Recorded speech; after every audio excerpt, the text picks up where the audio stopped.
us know where you are geographically. That's always Why, that's one of my favorite jokes. It's so simple, but it works so good. mute. Remember to mute, everybody. Thank you.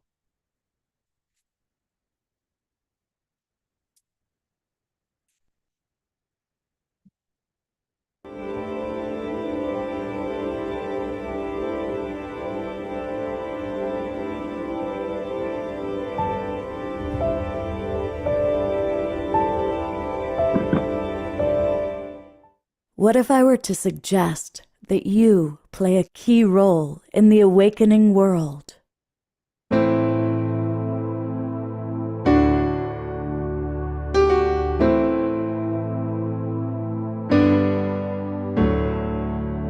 that you are watching this because you have heard the call.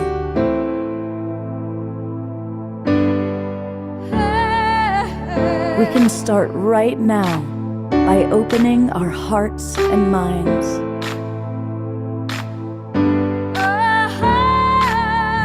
Welcome to the awakening world.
Good evening, everybody. Welcome to the Awakening World, our Wednesday night edition. I'm Love Coach Scott Thomas. I'm your guide, your host for the show, and we've got a really special show tonight. We've got three extraordinary channels, people that have learned how to access higher wisdom in unique ways, and it's going to be a special show. And I'm really excited because my co-host is my good friend, Alan Steinfeld, the author of the classic, now it's become a classic, Alan, Making Contact, the book all about what's happening out there with our galactic family. And Alan's introducing us to Jessica Herman, coming all the way from Milan, Italy. So we're looking forward to hearing from her. And then we're going to meet Marilyn, who is got a really interesting guide that she brings in. And because it's channeling, we're bringing in one of our absolute favorite channels. Vox is back with us. So welcome back, Vox. It's going to be magnificent. And in a moment, we're going to get things started with an Om Shar song. But before we do that, I want to acknowledge three things about today, of different varieties. 60 years ago, our world changed. I was a 7-year-old on the playground, and all of a sudden, when we came back to class, my teacher was crying because our president had been shot and killed. It was 60 years ago that John F. Kennedy was assassinated. Now, we're not going to make the show about that, but I want to acknowledge it because I believe it was a very big turning point, a very tragic turning point in human history. I want to acknowledge that anniversary. But on a more positive note, today is International Peace Poll Day.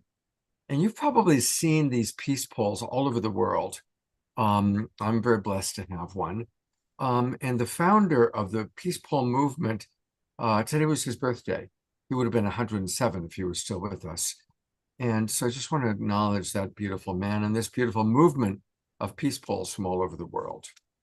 And on the spirit of peace, my final announcement that I wanted to kind of get us started with, many of you know our beloved Chief Phil Lane. He's been on the show many, many times. And of course, the twin Ray, who's also been on the show many times. Well, Chief Phil and the Twin Ray and several other indigenous elders gathered 3 weeks ago to commence with the 8th lighting of the fire. It's a prophecy that has gone on for decades, that when the 8th fire is lit at the right time with the right people, it gets us started on a whole new wave of peace. And Shekinah sent me this photo of the lighting of the fire. And if you look closely at it, do you see the phoenix rising from the fire? Isn't that extraordinary? Isn't that amazing? And so Shekinah suggested that we all take a minute just to look at this photo, to tap into the connection to this moment in time when we're all seeking hope, we're seeking inspiration. The world and what's happening in the world is pretty crazy and pretty scary. But this is a moment of hope to remind us that from the fire, the phoenix will rise, as the prophecy of our indigenous elders have been telling us for some time. You know, Scott, it looks like the wings of Isis actually coming out of that fire. Yeah. The wings of Isis, Quetzalcoatl is another way you could look at it. Yeah. So I'm going to put that image behind me instead of Global Peace Tribe for the rest of the night. So it's kind of, we're bringing that energy in with us. And to get the energy going, we always want to start with music from my co-pilot, our very own Omashar. Welcome, brother. Hi.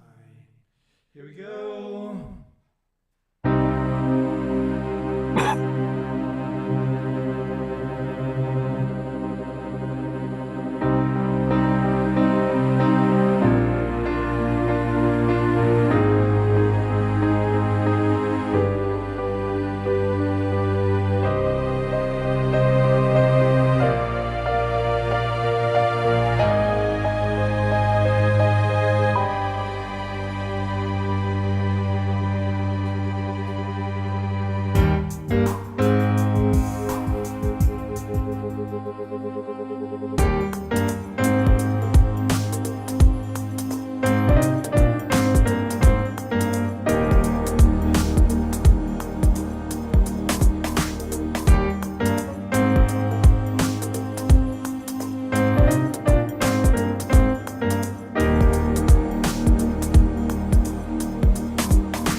And you know we'll cry with gratitude.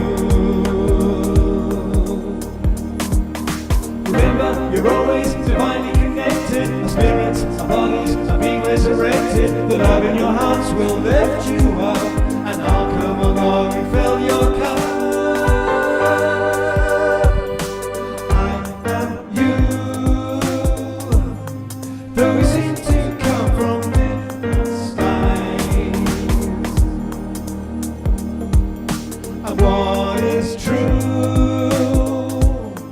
is the love that shines right through your eyes. 1,000 sunny days describes the joy I feel. I'll walk 1,000,000 miles, 'cause you know we'll see the truth revealed. Remember, you're always divinely connected. Our spirits, our bodies are being resurrected. The love in your hearts will lift you up, and I'll come along and fill your cup. I am you, though we seem to come from different skies. And what is true is the love that shines right through your eyes. Yes, we are here and now, and it's time to leave the past behind. So take me by the hand, let us walk across this sacred land. And remember, you're always divinely connected. Our spirits, our bodies are being resurrected. The love in your hearts will lift you up, and I'll come along and fill your cup. I am you, though we seem to come from different skies.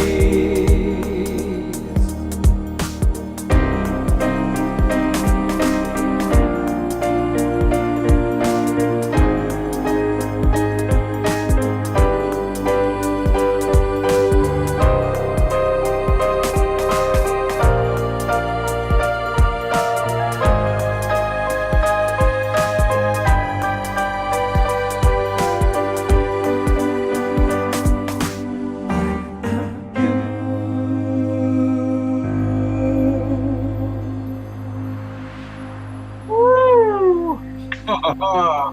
That's all Twinkle, our beloved Omashar. I love that song. And it is true. We are all just one amazing, magnificent experience of life. Thank you, Omashar. Thank you. Thank you. And Omashar, I'm back with one or two more songs. It's going to be a good Omashar night. Every night's a good Omashar night, really. All right. So, channeling. Way back when, in 1986, my girlfriend at the time, Catherine Rydell, was hired by Bantam Books to write a book called The Complete Guide to Channeling. She got a really big advance, and we got an RV and we traveled all over the all over the country, seeing all of the significant channels at the time. We met with J.Z. Knight and Ramtha and Sanaya Roman, Ken Carey, the major channels of that era. And so I've been around this for a long time. And then in the 90s, I was booking psychics and channels for a show called The Other Side. It was a daytime talk show on NBC, and then led to other gigs for national broadcast shows where I was bringing different psychics and channels that I knew. So this is a field I've been in for a long, long time. And probably the only other person who's been in it as long as me is my co-host, Alan Steinfeld. And so, Alan, what's your history with the channeling? Well, channeling got me into this whole spiritual movement. I was coming from a psychological background, and this friend of mine from college, like 1981, said, hey, you want to see this woman bring through this Atlantean warrior who's 35,000 years old? And I said, well, three things. She must be crazy, or she's a great actress, or maybe there's something happening here. So I just went on like a 1% maybe. And then Ramtha calls on me. I'm sitting in the back of the room, and he says to me, what say you, beloved entity? How be you this day in your time? And I said, what? I said, you're talking to me? And it's like at that moment, reality shifted. It was like the walls became kind of like mushy, and the atmosphere kind of became misty, and I had a shift in consciousness, and it's like, oh, at that moment, I knew there was more than just the physical reality. That was my launching off point. And from once that door opens, you can't go back through that door. So my whole last, 40 years has been about what happened, what's really going on, who are we really? Because one of the things Ramtha said, it's not the voice coming through this little woman who's talking about Jay-Z. It's like, what's coming through you? That's the bigger mystery here. So I've grown up with channeling like you, and I've met some of the best. I'm a bit of a channeling snob, and I just seek out the best because there's lots of great channels, and we have some fantastic people tonight. One more thing about channeling: everyone thinks it's a new phenomena. But if you go back to the prophets of the Old Testament, they were channeling. If you go back to the Oracle of Delphi, those beings were bringing through the voice of Apollo or whatever else. And it's an ongoing part of the spiritual legacy of humanity, the connection to these higher realms and allowing humans. Actually, my theory is the first theater pieces in Greeks were channeling the gods, and then when they could no longer channel the gods, they wrote down the lines so people could recite them. So I think our earliest beginnings go back to channeling efforts. So it's a modern phenomena, and this is where the wisdom, the beauty, and this connection to something beyond ourselves is really uplifting our society. So I'm really happy we're doing this show, and we have. Beautiful. Should I introduce who we have here? Or you? Yes, Go ahead. a reminder, I forgot to mention when we were going through the agenda, Alan. Of course, at 6:30, we have a meditation. So it works out perfect. You can introduce Jessica. We'll spend about 10 minutes with her, and then at 6:30, we'll do the meditation with Nicholas, and then we'll come back to Marilyn. Okay, and also Vox's music is a channel music. You don't get a sound like that if you're thinking about it. This is the magic of channeling. There's a book called The Breakdown of Consciousness in the Bicameral Mind, where these parts were separated in our brains. But when we access that right brain, we access wisdom if we can just get out of the way. So Marilyn Gavicki is going to bring through Zazar later, and I guess I'll just talk about Jessica, who I met at a UFO conference in Barcelona. And she channels the Vagrians. Yeah. Yes, however you want, I guess. And I'm curious about all of it. So she channeled for me, and it was really fantastic. And, I don't think, Jessica, you told me it's nothing you planned on doing with your life, but now it is your life. She grew up in Canada, lives in Italy, has 2 daughters, right? No, a son and a daughter. A son and a daughter. And, full-time mother, and she's channeling a lot. She has 2 amazing books out. Go ahead, Jessica. Why don't you tell us? You probably know more about yourself than I do. Yeah. Well, so thank you so much, everyone, for being here. This is so exciting. I love being here. I'm a channel for the non-physical entity group Vagrian, who is here through our request for this information. They don't exist otherwise. They're part of universal consciousness, as all of us are. And they are here to share their messages of unity consciousness and self-acceptance. And that is really what has consistently been coming through for 5 years now. I share this message on a regular basis. I'm a full trance channel, so I don't remember what I'm sharing, but I get to bathe in the energies of it regardless. And it has transformed my life through that frequency coming through very strongly. So I don't know, what else can we tell Well, I just want to ask you, is this as much about your spiritual journey in a sense as delivering the message? Is that what you're feeling? Absolutely. I think that's definitely part of it. But I also think that, one spiritual journey is everyone's spiritual journey, because on the spiritual level, we're all really one. And when we come back to that knowing, then anytime we are processing whatever we need to and raising our vibration and coming through consciousness, we're helping everybody else do the same. That's the ladder, Right. basically, to our ascension. So these Vagrians were never incarnate, right? And they're a No. group consciousness. Is that no? They're Yeah. What? Do you know anything else about them? I mean, not Yeah, that it they're matters. non-local, non-physical, non-temporal. So our conceptions of individuation don't apply to them. The only reason why they have even a name is because from our perspective, it's very difficult to conceptualize that and then also listen to the message at the same time. So they allow us to call them by that name. And the name they chose as like a little trick for me to to get me to actually start sharing their message, because when I went on the internet, as you do, when you get a name, you go, what does this mean? You know, what could this possibly mean?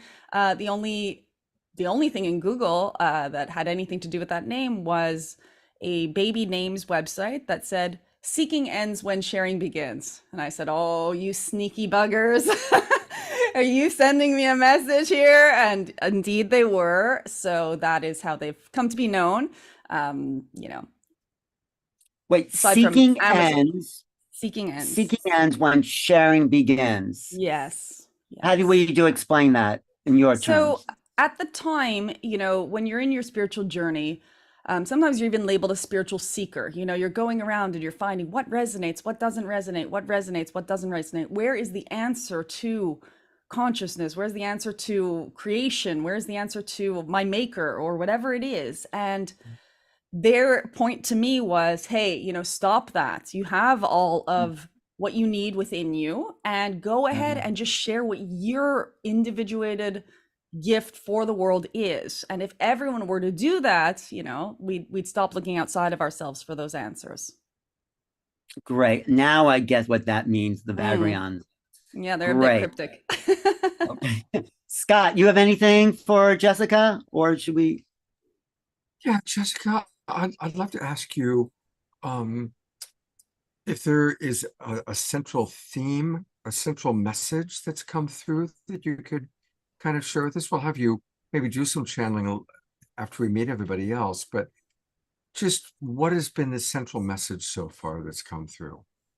Sure. Well, I suppose the main central messages are to value our human incarnation in the fact that we chose to be exactly who we are as we are for the specific reason, as this was the best possible and most exciting experience for us as a soul to have in this journey, including all of our challenges, including all of our conflicts or situations that are here to invite us into the growth that we're looking for.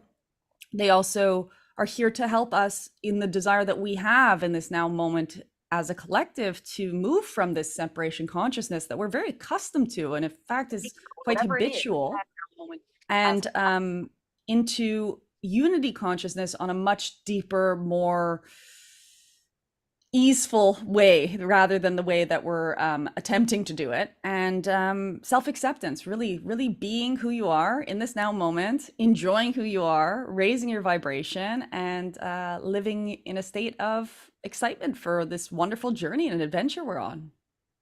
And you Isn't have it two. amazing how, and Go I'll ahead. bring you up, Ellen, isn't it amazing how, whether it's channels or spiritual teachers, there really is this common message coming through over and over, similar to what I just talked about with the photo behind me. Jessica, how has your life changed? And especially maybe your spiritual vision of life and your experience of life from this new experience of channeling? So paradoxically, I feel that I'm more human now than ever, in that I get to enjoy this experience as the spiritual being I am. Because previously I perhaps thought that, you know, there was somewhere to go, some other way to be that was more relevant or more important than my current human experience. And in self-acceptance, in that understanding that we're all one, in the desire to be open and be sharing and have an open heart and, you know, get rid of all of my distortions as much as possible, but while accepting them and having compassion for them, I get to really enjoy my life because it tends to clear things out that aren't serving you, all those fears, all those negative beliefs, all those self-imposed mental challenges that you give yourself. And definitely the channeling has given me access to tons of wisdom that I don't have in my day-to-day experience. But on top of that, the frequencies and the vibrations have really cemented in those wisdoms and those concepts for me. So life is amazing. And it really is. Even when challenges come up, they are wonderful adventures to undertake and to participate in and to see what happens. What does this Jessica person do with this information and this input? What can be done with this new thing to go through? Beautiful. There's a question. There's a question in the chat, and then I had a question for her. Did you have something you wanted to say, Scott? Same thing. Go ahead with the questions. Oh, We've got okay. We've got How 5 do you- minutes before meditation. Okay, how does your children accept the channeling that you're doing? What do they think about it? You know, they don't know much about it. They haven't shown their own curiosity or interest in it very much. My older one has a little bit, but she's in the, oh, mom, you're kind of weird kind of stage of things. So I allow them absolutely to have their own opinions be formulated on an organic way. And when there is curiosity, I answer them what I'm doing. I think my daughter does appreciate that it helps people. You know, she's quite proud about that. And I think probably behind my back to her friends, she's like, my mom's this cool, weird, witchy, mystic thing, you know? But to my face, there's no way she's going to tell me that mom's cool. That's for sure. And my little guy, he's kind of just energy. All right. The question I have is, do you feel much more embodied because of like much more present in your, and how is that? Because you're leaving your body, but you feel more in your body. So talk about that. So I learned at the beginning of channeling that I did have some level of disconnection at the beginning. And my solution to that was either to go outside and take my shoes off, stand next to a tree. That seemed to help after sessions, or even I was smoking tobacco at a certain point, and that re-embodied me. But what it actually taught me, because I didn't really want to be running around barefoot and, you know, maybe inhaling things that weren't great for my body, you know, in the middle of winter as well, going out without your shoes on wasn't that helpful. I had to learn how to embody very, very much. And so what I've learned also through the channeling is how important rest is, how important taking care of myself is, and really loving myself. And that's also what's helped me to have a much better life, because I'll channel, it doesn't drain me, it energizes me, but I end up very high vibration speed wise. And in fact, right now I can feel that kind of energy building up. But then I have to remember to slow down and be here. And that's really a skill I did not have before. I only had that hyperactive energy. And it's really beautiful to really enjoy being here. I mean, I dedicate time every day in my calendar to, you know, pet the cat. I just go and pet the cat, and, you know, and if I don't do it, I move it to later in the day. Oh, I didn't get to do it earlier. I better fit that in. And it really has become a way of living and being here in the moment, you know, even if it has to be scheduled. It's interesting, because I think what Marilyn's going to say when it's her chance to share is similar ideas, but also a different manifestation of some of them. And we'll get to Marilyn soon. So next on the schedule, are we doing the meditation now, Scott? That's correct. So we'll be back with Jessica. And Jessica, it's great to have you with us. Thank you. Thanks. And yes. I want to welcome our Twin Ray group coming in. And, you know, every night we offer a free meditation. It's always at 6:30 p.m. Pacific time. Now, on the nights that we're doing the Awakening World, we have our meditation leader kind of come in and do it from here. But I'll put in the chat box for any of you that are interested, join us. A lot of Global Peace Tribers, as well as members of the Twin Ray community, come in every night at 6:30 to drop in. And we have a meditation and also sometimes pray for peace. And for the past several weeks on Wednesday nights, it's been our beloved brother Nicholas who's been doing the meditation for us. From the Haven in Ashland, and the Haven is going to be closing for the winter. And so this is actually Nicholas's last evening doing the meditation with us, at least for a little while. So first off, Nicholas, thank you so much for being with us. Every week you bring so much love and so much of your own unique Nicholas grace to the field. So thank you for being with us. And I'm going to turn it over to you to lead tonight's meditation. Thank you. Thank you so much, Scott. Truly, the pleasure has been mine. I remember I started off a little bit nervous. All these people and doing this live on the computer. And each week I become more and more fond of this experience and have the privilege to tune into these beautiful guests that you have. And yeah, just feel so much love for Jessica in this moment. I thought this was really brilliant, epic, and simple, really authentic sharing that resonates really deeply with me as the more that I grow or learn or unlearn, whatever words we choose to learn. There's this understanding of the preciousness of what it is to be human and the gift that it is. And we're here for a reason in body. And the experience is not out there.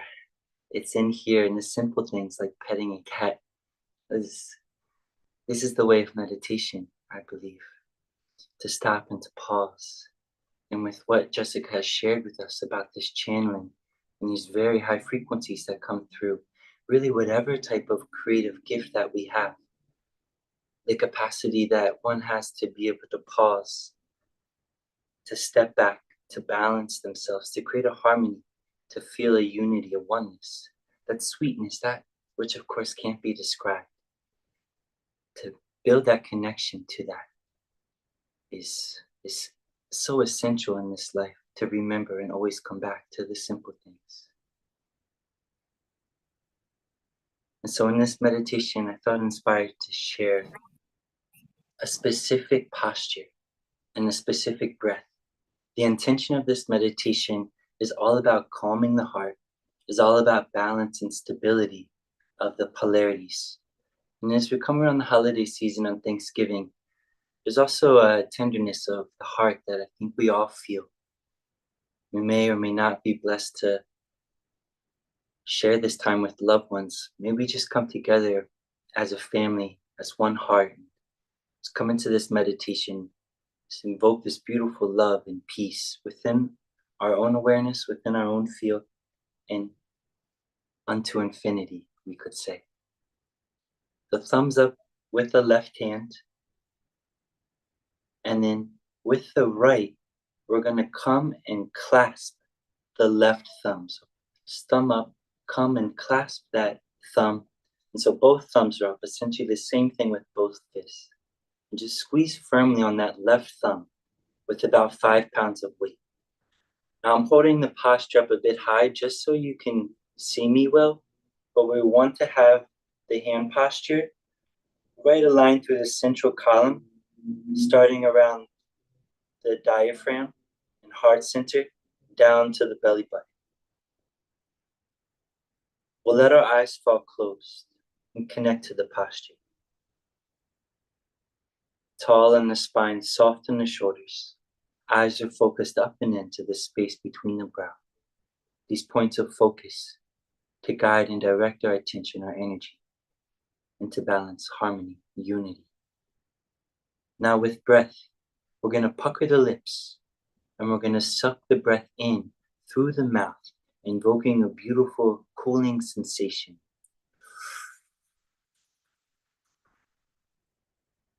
And then we'll exhale through the nose, very graceful. Command that breath, slowly exhaling through the nose.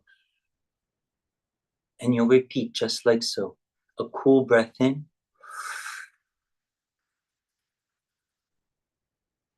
A graceful exhale out through the nose. And continuing just like so.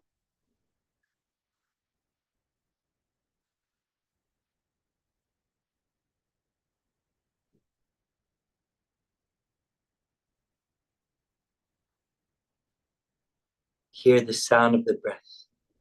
Notice its tone, its texture.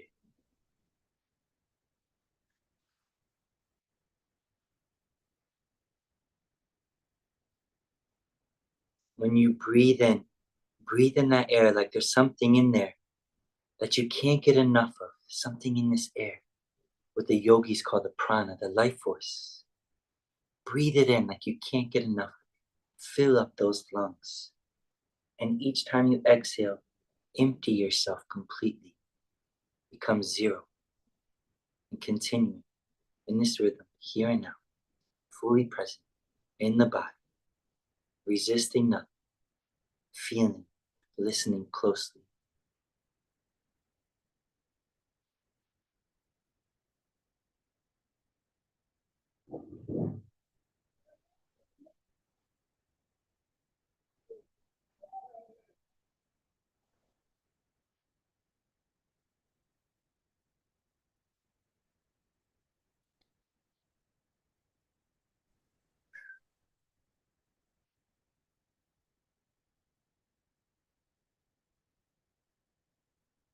Continue to hold the posture steady and still. In this way, calling back all attention, energy, all that you are, into a beautiful balance, harmony, like an art piece, like a chalice.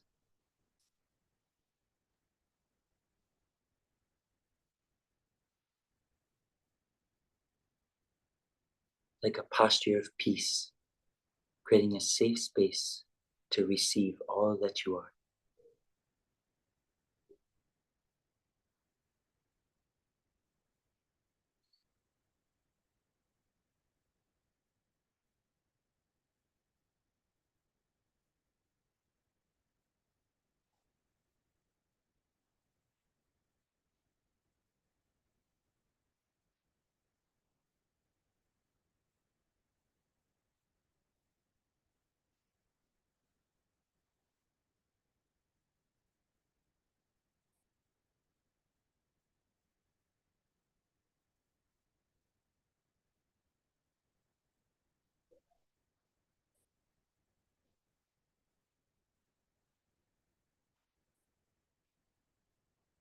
Breath after breath.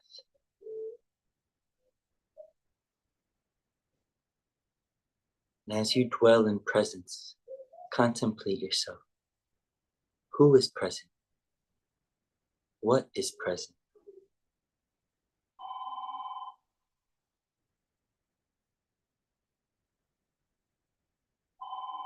Recognize that you're aware in this moment. Who is aware? What is aware?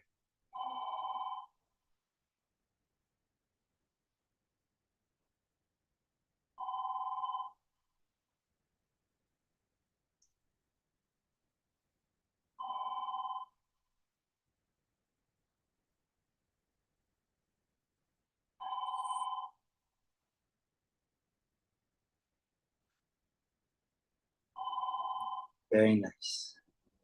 Together, let's take one more deep breath in. Pause at the top of your breath. Remain in the posture. Bring all attention into the spine. Lift.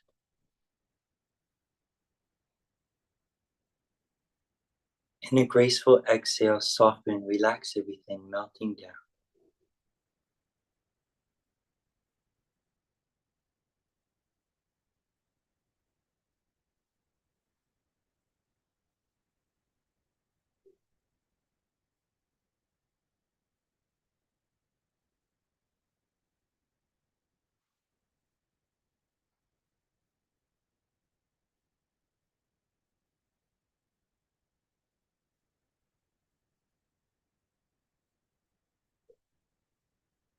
Beautiful work. To deepen into this presence, may we use the tool of gratitude. Sit in the seat of gratitude and look all around you. See the abundance, the blessings, all the gifts around you, and give thanks, give thanks, give thanks in your own way.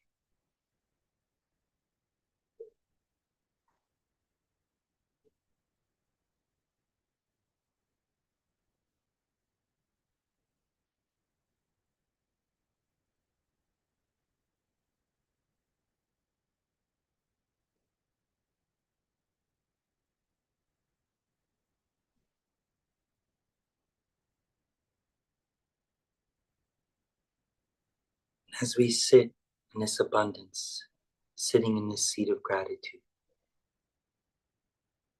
With all this love, this peace, contemplate yourself.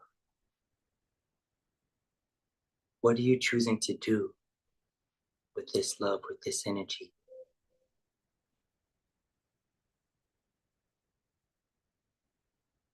Who are you being? How are you showing up?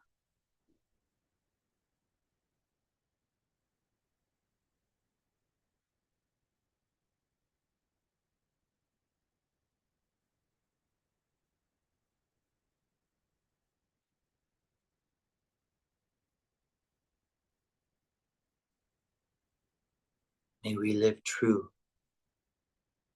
to that which we feel in our hearts. May we take the time to always unwind, to come back, to reflect, to reconnect, and begin again, to connect to what's real within.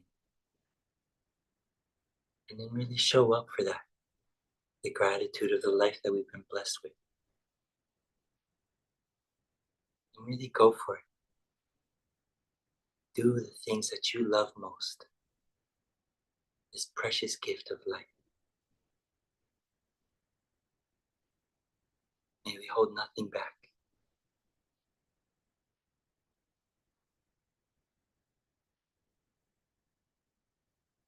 Let the palms come together, sealing in prayer mudra as we seal up this meditation. In your own way, grounding deeper into the body. Coming back. We'll take one final cleansing breath together, a full breath in, and a sigh.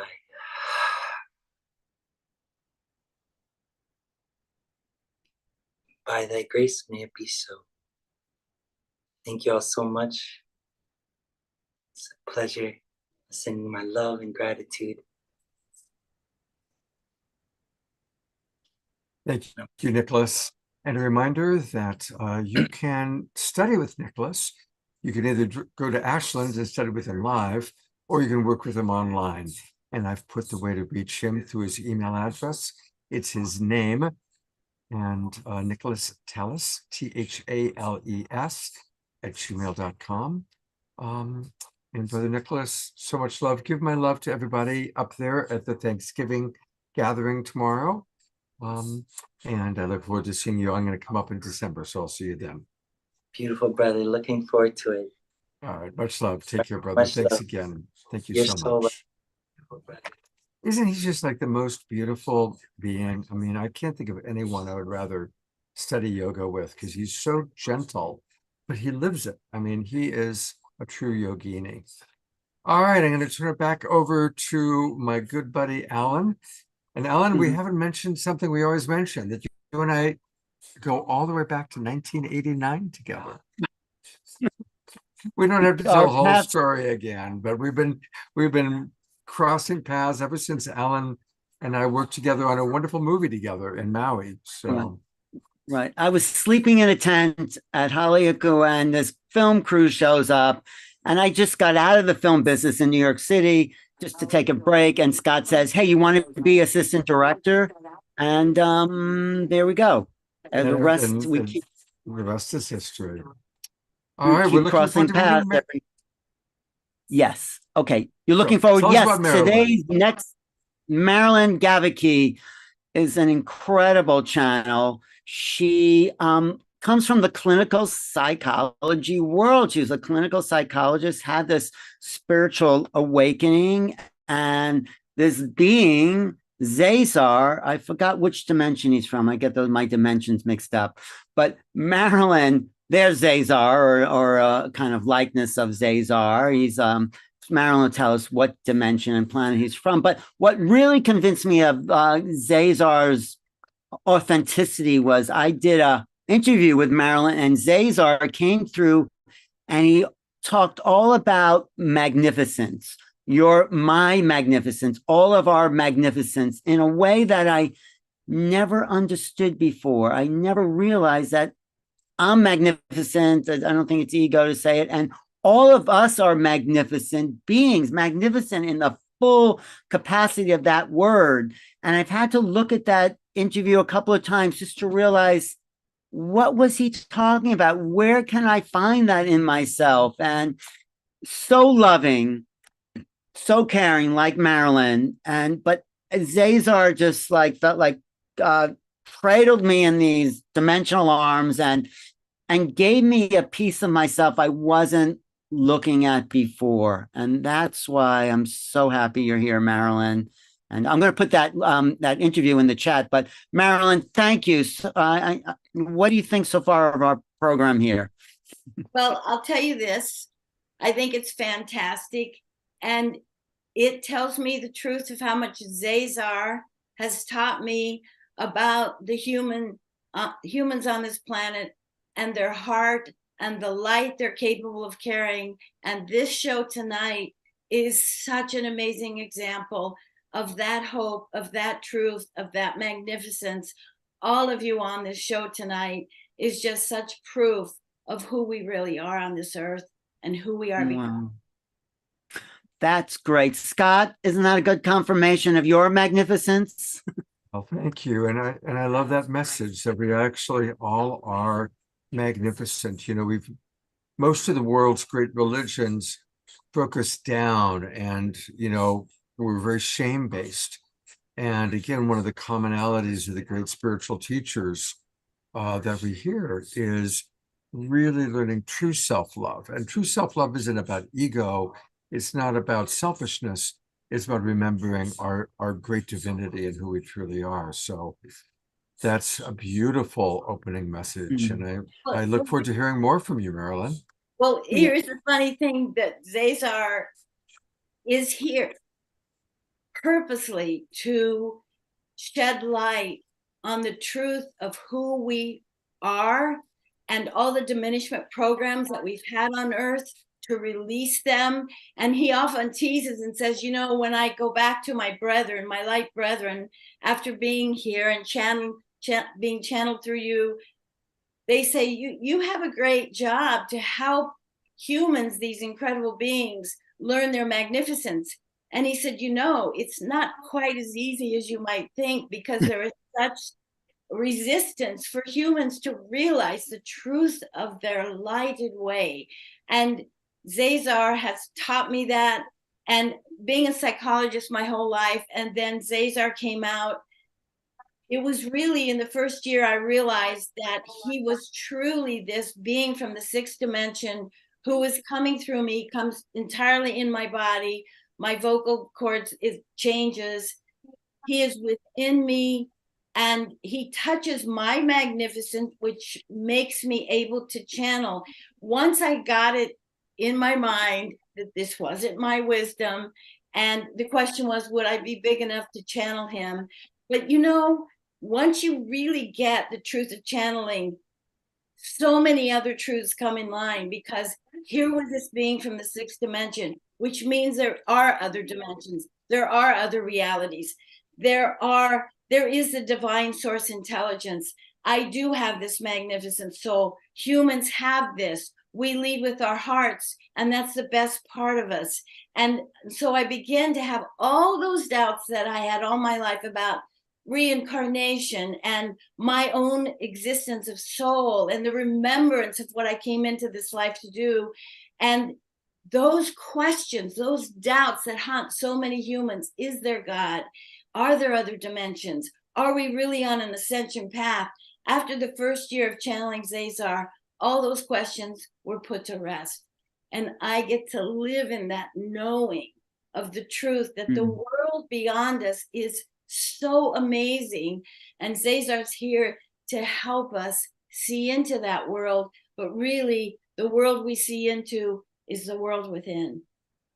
Well, Marilyn, what was that moment for you, you know, coming from psychology, where you had that awakening, like, oh my God, there's something more? Can you talk about that? Well, I knew when I wrote my first book that I received downloads of information that for 20 seconds would take me a couple of days to decipher. So I knew I was getting downloads of information. But when Cesar first came in, the feeling was both ecstasy and complete confusion all at once, which is kind of like the human journey. But I knew in that moment when he came through, the energy was so sublime that it was not mine. It wasn't my higher self. It was definitely a being that came through. I could feel him, my body, mind, and heart all integrated around that. And then it took me a while to get used to, as Jessica said, the tremendous amounts of energy that come in.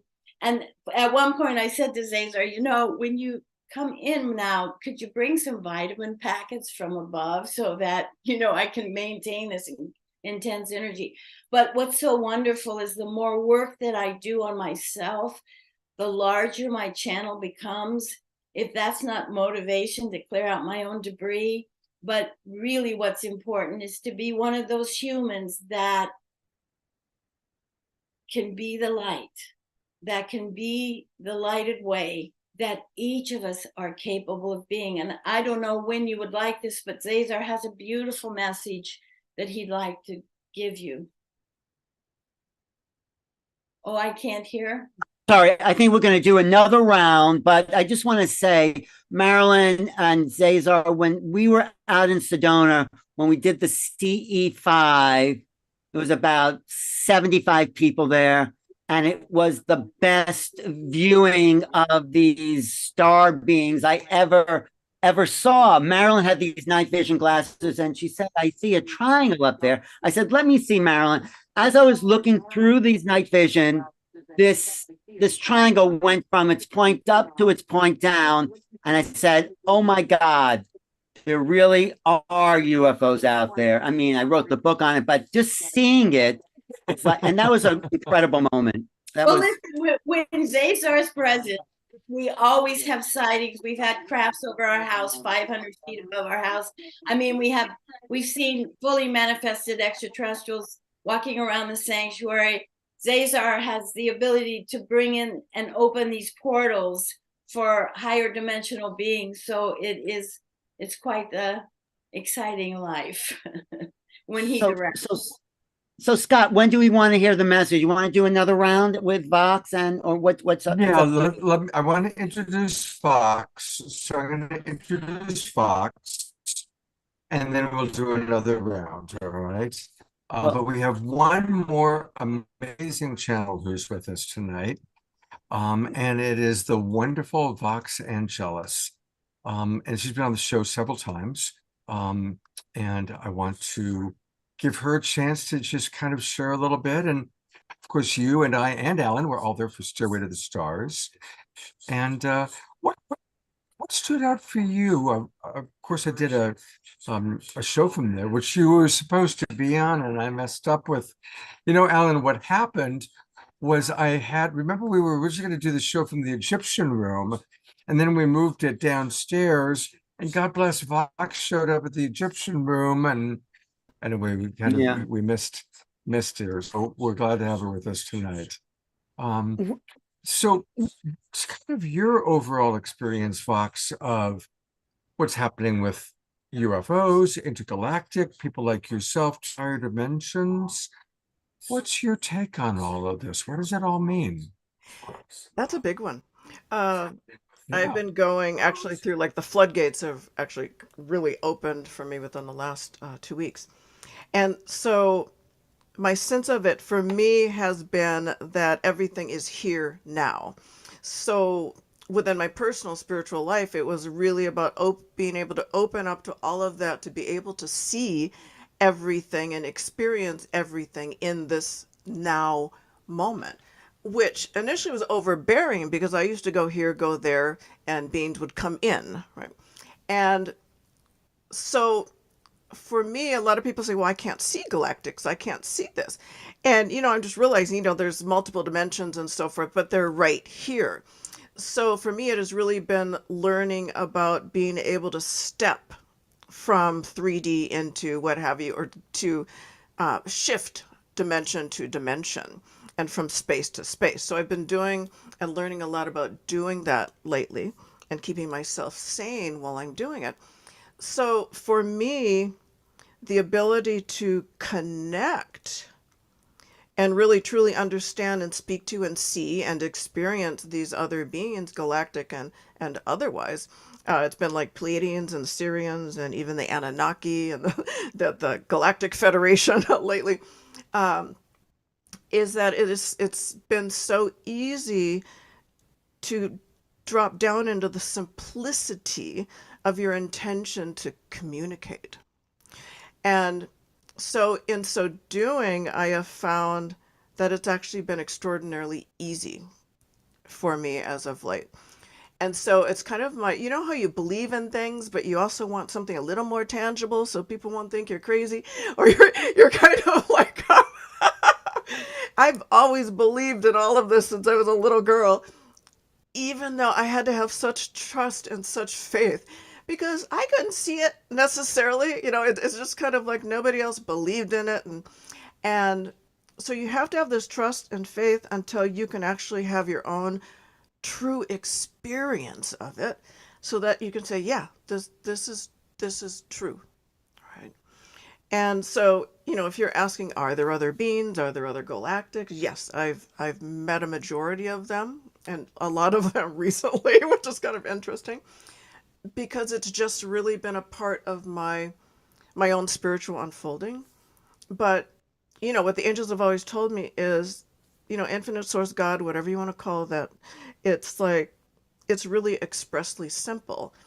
And humans just like to muddy the waters. You know, it's with all of these techniques and methodologies and all of this stuff when, and this is their words, when you can just pick up your mobile phone and call us. So it was just like, so I've been doing that a little more, picking up my mobile phone and calling them. So they gave me a meditation to easily kind of make that connection. But I just find it so interesting because I know at Disclosure Fest, there are so many different levels of people and experiences and all of that. So it's just really interesting to kind of take it all in and to really kind of try to recognize within myself what's going on each of those levels. You know, it seems as though all this phenomena is helping all of us to really change our consciousness, to see the bigger picture, to see beyond whatever religion we were raised with, whatever belief systems. And the people that I know that I respect are expanding their consciousness. And tragically, there also appears to be some people on the planet that are wanting to contract and become more narrowcasting of right, wrong, you know, obviously the wars that are taking place, the incredible social unrest that we're seeing where there's political figures with a lot of followers who are preaching extreme xenophobia. But it seems that our tribe, the people that are attracted to Global Peace Tribe, and to shows like New Realities TV, Alan's show, are people that are really all about expanding our consciousness. I mean, we're way beyond black, brown, white, good, bad, and we're like opening up to galactic civilizations, right? It's pretty exciting. Well, So, you know, I have a question for Vox too, because she doesn't really give a verbal message. Her message is vibration and sound and frequency. And are you connecting to a place when you bring this through, or is it beyond your mind, or what's happening? Well, it's a little bit of both because I do give verbal messages, but you haven't experienced that yet. So I do both.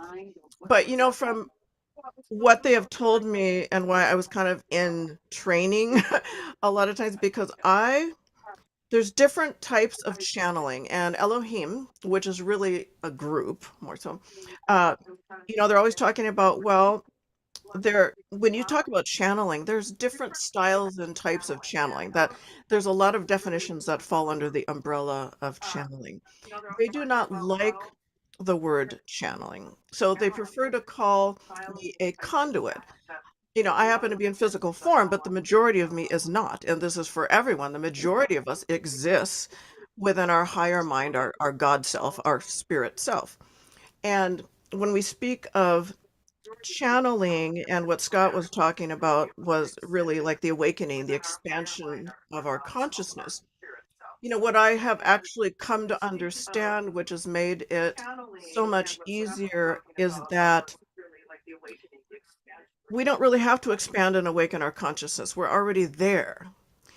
But the reason that we don't recognize that is because there are certain beliefs. There are certain like negative beliefs or, paradigms or, whatever it is that we have constructed within ourselves, or that has been, it's constructed for us, has actually hidden the fact of our true immensity and power and what it is that we are capable of doing. So if you speak of all of those different things as like veils, we're dropping the veils so that we can see more and more and more. So you cannot, in my work, yes, I work with frequency, vibration, resonance. And if you're not of the proper frequency, vibration, or resonance of what it is you desire to see or have or what have you, you can't see it. And so really for us, the process of awakening and our spiritual evolution is about raising our frequency and our vibration and bringing ourselves into resonance higher and higher, higher, higher with our own, the immensity of who we are, so that we can consciously be conscious of being conscious, if that makes sense. There we go.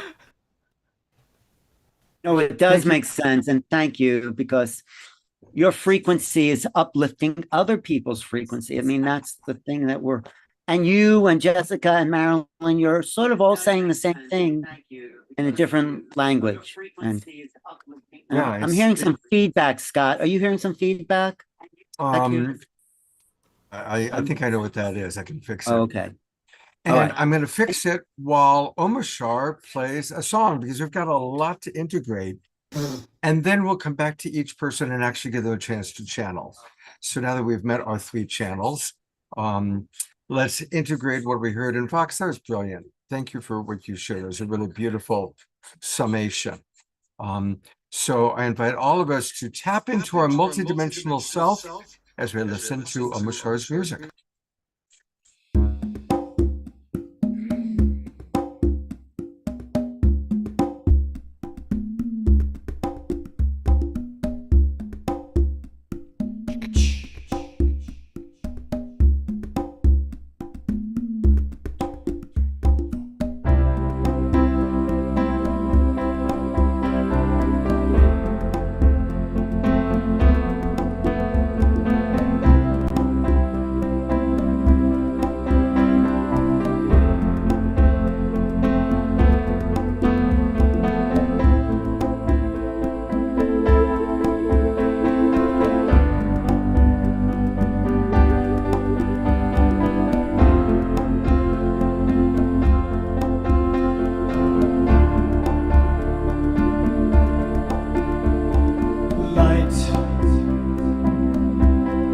brighter than the sun.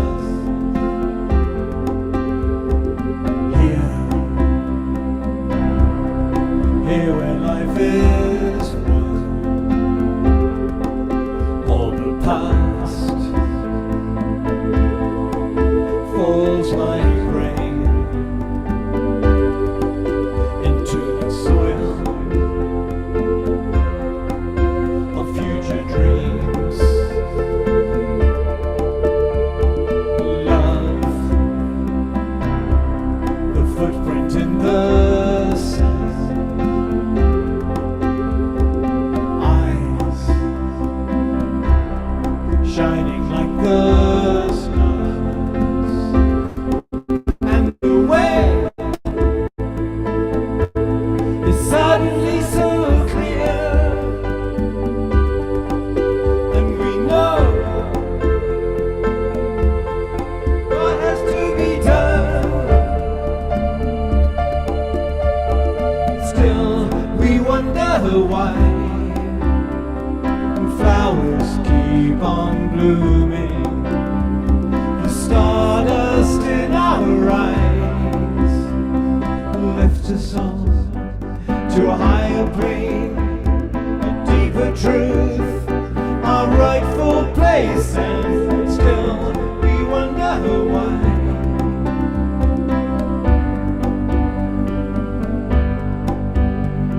Life, a promise to fulfill. Now, a vision is revealed, and the blessing of who we really are can be felt throughout our world, and still we wonder why flowers keep on blooming, the stardust in our eyes lifts us all to a higher plane, a deeper truth, our rightful place, and still we wonder why.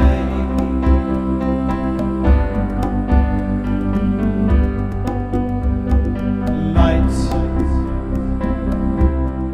brighter than the sun,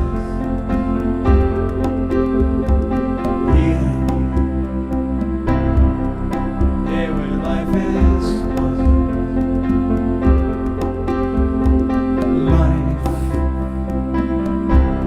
a promise to fulfill. Now,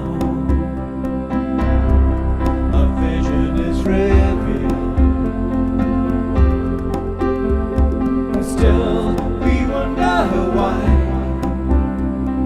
flowers keep on blooming, the stardust in our eyes lifts us all to a higher plane, a deeper truth, our rightful place, and still we wonder why.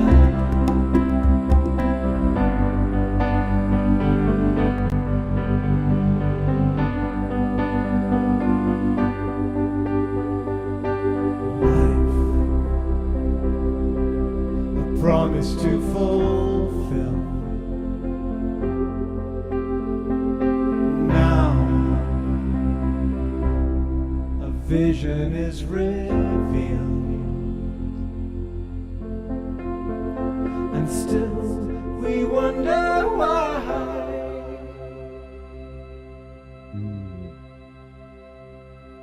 It's all twinkle, beloved brother Omar Shah. I love that song.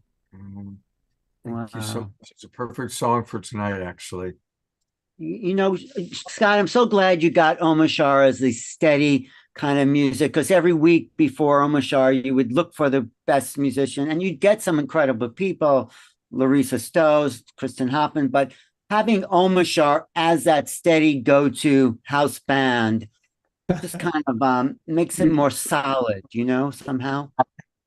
Yeah, Absolutely. thank you. It has changed it.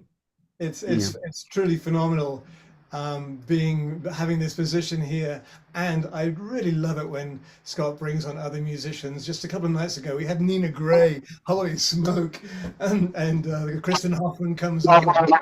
So many other people who are really high in my estimation. So thank you so much for that. Thank you. Laura Chamberlain just wrote in the chat box, dancing in Chicago on Thanksgiving evening to Omar Shah with my favorite spiritual folks and channelers. Life can't get better than this.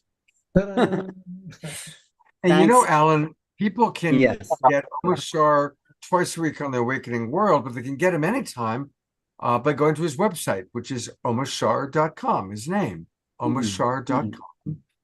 And if they go to Bandcamp, that's the best place to buy his albums. He's got 5 albums out, and they all the songs that we hear on the Awakening World are on these albums.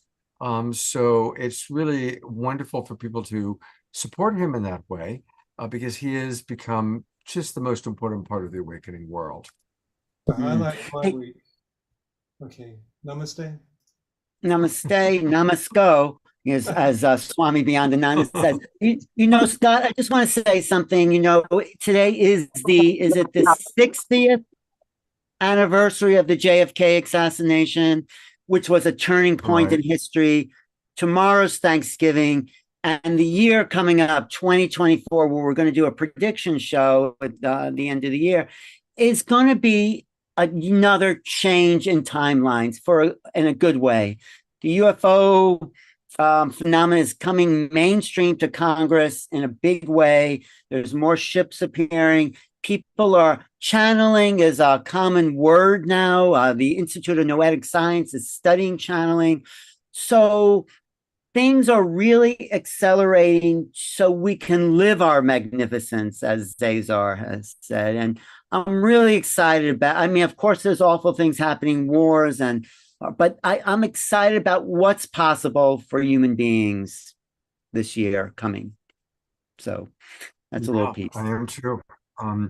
And I'm excited about the next part of the show where we get to have each of these people share their guides and their channeling with us. So do you want to bring back Jessica all the way from Italy? Milano, Italy. I want to say about I just want to say about Jessica, not only is she a great channel, but when I sat with her, she said, "Oh, do you want to feel some energy?" So we sat across from her and I was just engulfed. That was as great as your channeling, was your energy transfer, Jessica. So anyway, it's up to you and the Vagrians. So go for it. Anything you want to say about what's going to happen here? No, I'll just pop into trance. I guess we'll do Q&A format. You've met them a couple times, so do they want to start with an initial statement of sort? They'll say whatever they say before they give you space to speak anyhow. One thing I'm always interested in is how you go from your normal state, or channels go from the normal state to this other state. Can you talk us through it a little bit? Sure. It seems to be almost like a light switch type of situation. And the time it takes for me when I say, okay, I'm going to go into trance, that's the time it takes for me to resist what's coming through. So up until the point where they start talking, I'm still here kind of going like, no, I can do this. No, that's right. No, I'm not crazy. And all the stuff that channels have with their insecurities with like, oh, am I actually channeling what's coming through? Is this correct? Is this the right thing to say? But the minute I actually go, okay, fine, I'm going to say the first thing, I'm gone. And the goneness seems to be, they actually explained it yesterday in a session that it's almost like you're a Wi-Fi signal and your phone is picking up a Wi-Fi and your phone is your body. And then your phone body switches off that Wi-Fi and picks up a different signal. So that was a really nice way of describing it. So they're a separate Wi-Fi signal that gets picked up, but it doesn't mean my Wi-Fi is off. It just means it's not being received by this particular hardware. So that's a little bit of the short version. Scott, you have anything to say before we lose Jessica and meet the Vagrians? No, I'm looking forward to the channeling. Wonderful. Okay, so I'll have them come through as soon as I can. All right. Okay.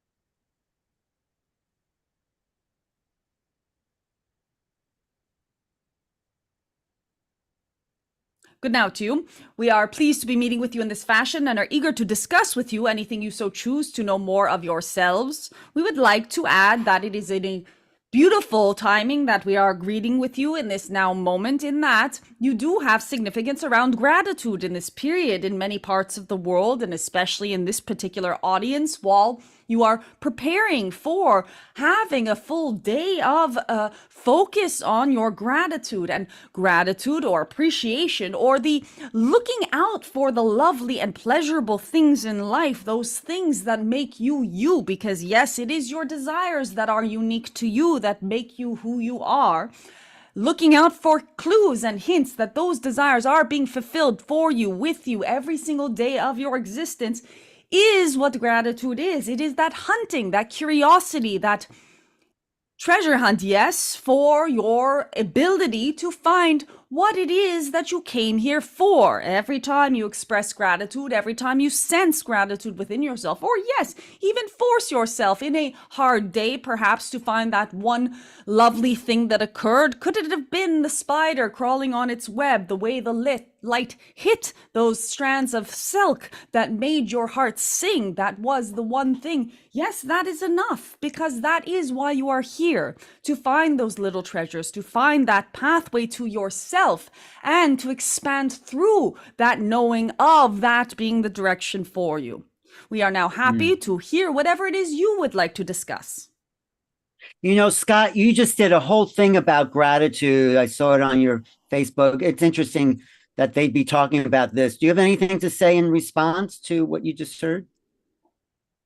Well, I would love to. There's some questions from the audience, so I'm going to go to that. Okay. Yeah. Susan is asking you, the channel, where are you from? We are non-local in that we have no location, we have no temporal existence, so we are outside of time and space, and also the physicality. Not being in time or space does not allow for physicality. The transmission is received only because of the focus upon it. It is actually you that creates what we are, therefore we are where you are. And if you can't determine that, then you have solved half of the mystery. There's a question from one of our viewers on Facebook asking, is there hope for humanity? From your perspective, are we going to rise in consciousness as a planet, or are we going to go through parallel Earths? What do you see for the future? We see humanity as nothing but hope. You have come to this existence in a grand experiment. The experiment is, and the main question is in a space where you forget what you are and who you are and that you are all connected, can you regain that gift, that miracle of the isness of the natural state of what is? So humanity, and yes, many other configurations of organization of consciousness have had this form of experiment in the past. But if you have noticed, you are the only species on your planet who exercises this level of confusion about the natural order of things. And therefore, it is your choice in having incarnated as a human being to have the hope that you can contribute in a positive way to this evolution for yourselves. This is a grand game, and the game is, can I win? Can I win? You also have all this hope within yourself, and the winning in this case is remembering who you are before your time is up. Of course, you are guaranteed to have that experience after your incarnational version, but here now, what can you do with this wonderful experience that you are having?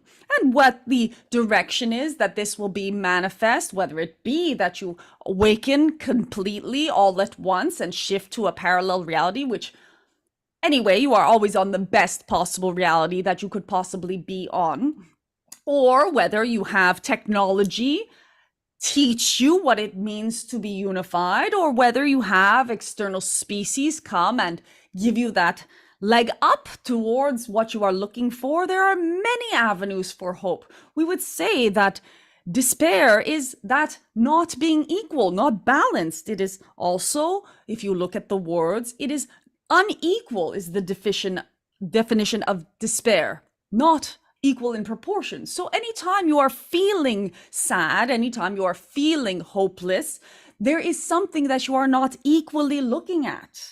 And yes, that is the other side of the coin, the other option, the optimism that is somewhere in every pessimistic thought that you have.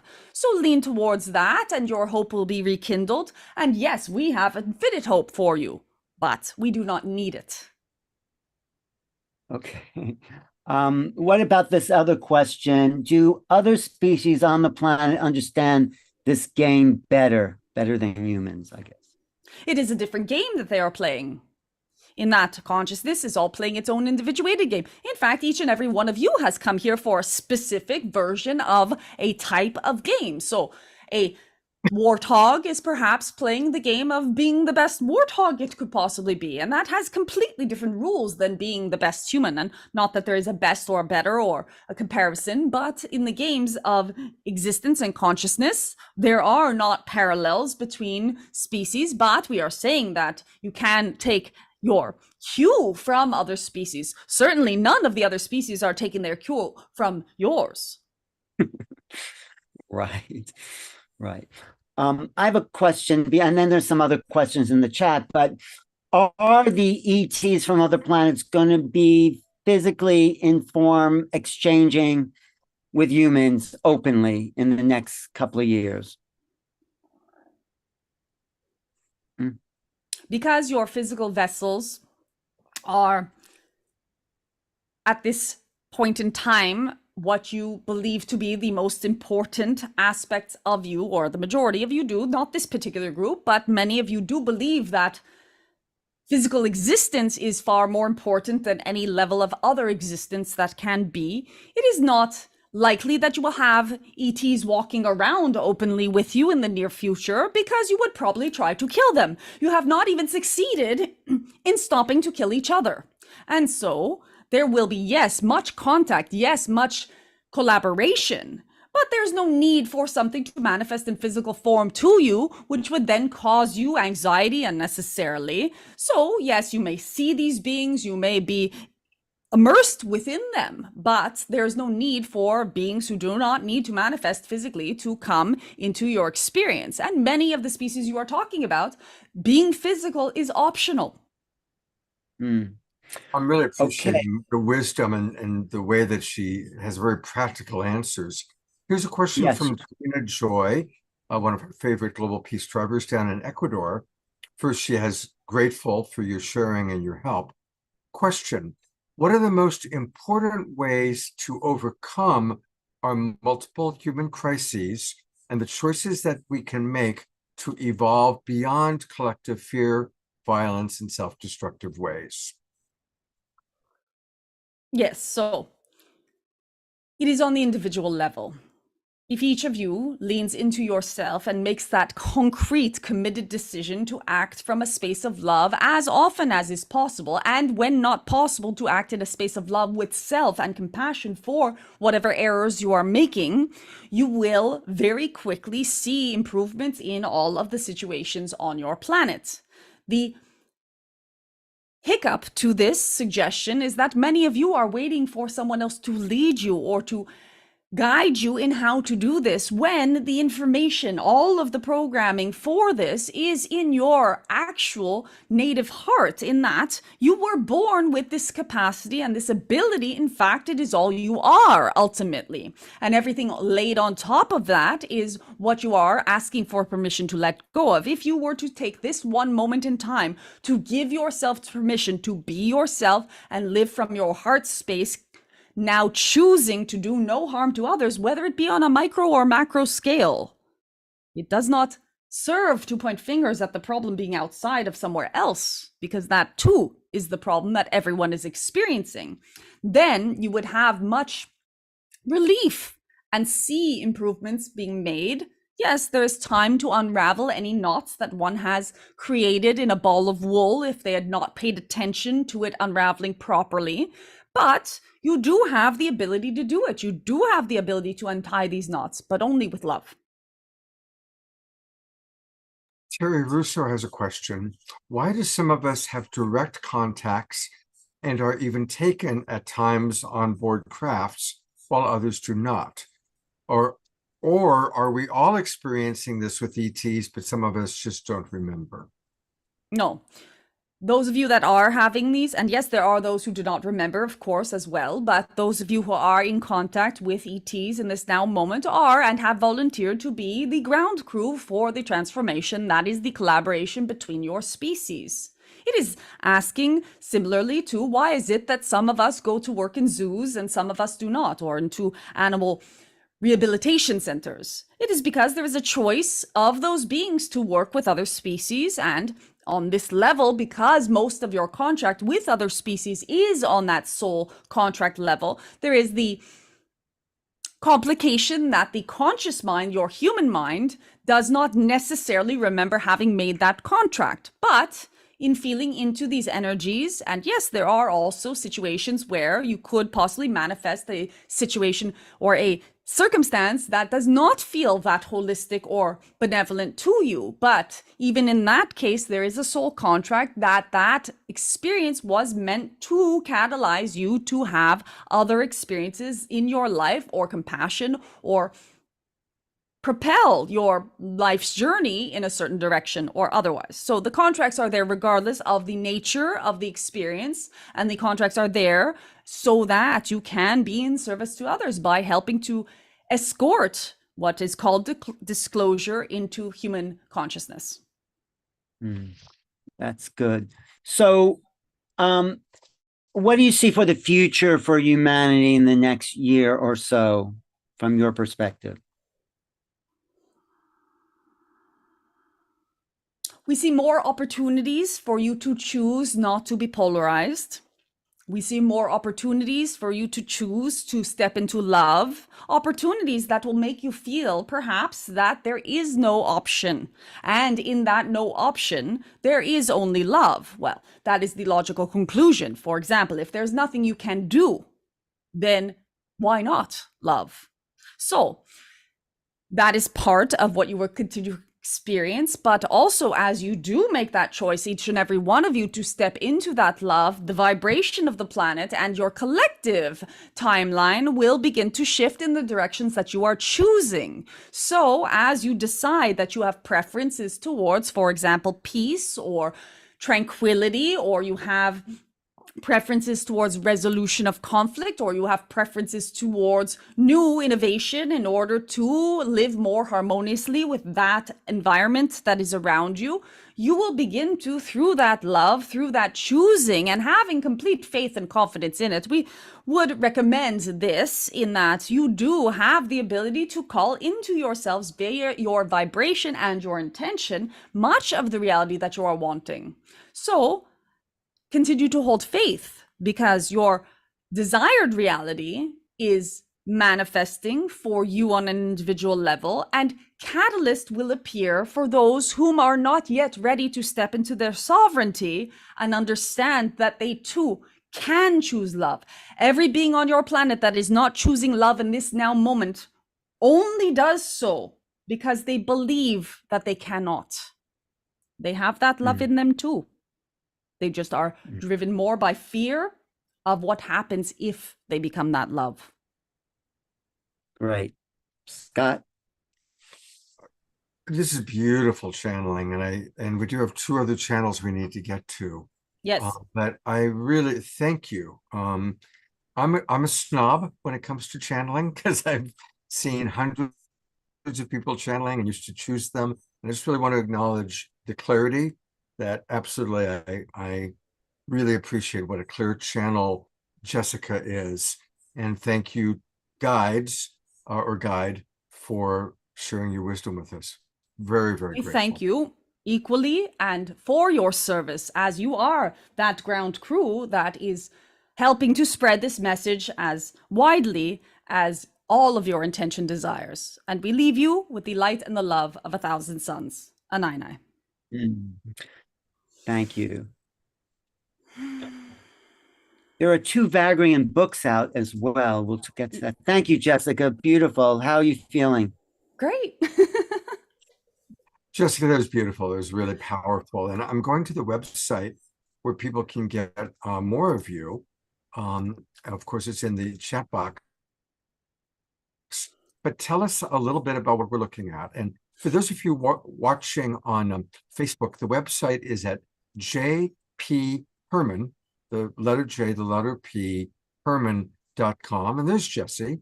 And I really want to encourage people to do what I'm doing right now, which is to subscribe, so that you can, follow her adventures and what she's doing. What would you like to, direct our people towards? What would you like for our people to know? Well, there's a lot on the website, but I do one-on-one channelings. I do pranic healing as well. I do have coaching packages where I can guide people through whatever is going on in their life from this spiritual perspective.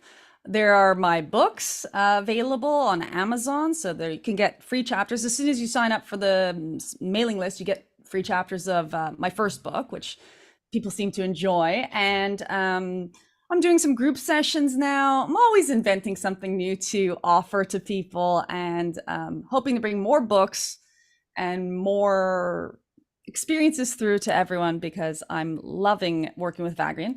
And also I have a YouTube channel, so go over there and get tons and tons of channelings for free. Beautiful. And I want to read some comments that have come in, and then we'll go to Marilyn. Ayada writes, Jessica, thank you so much. This was powerful, so clear, and such deep truth, spoken with kindness and effortlessness. Grace Denise writes, that was great. And there's a question from Dia Therese to you, Jessica.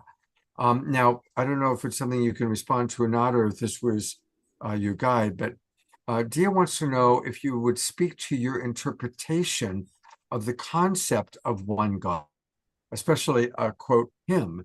How does that apply to you? And again, she's offering great gratitude to you.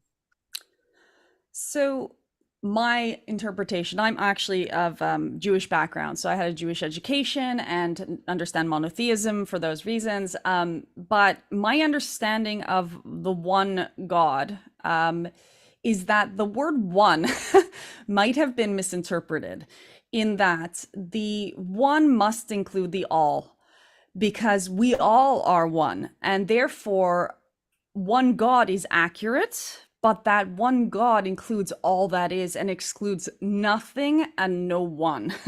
So that's my experience of Vagrian's energy on this particular topic. You know, they don't mind if you use the word God. They don't mind if they use the word source, whatever it is. You could worship a chicken if you want, or, you know, whatever rocks your boat.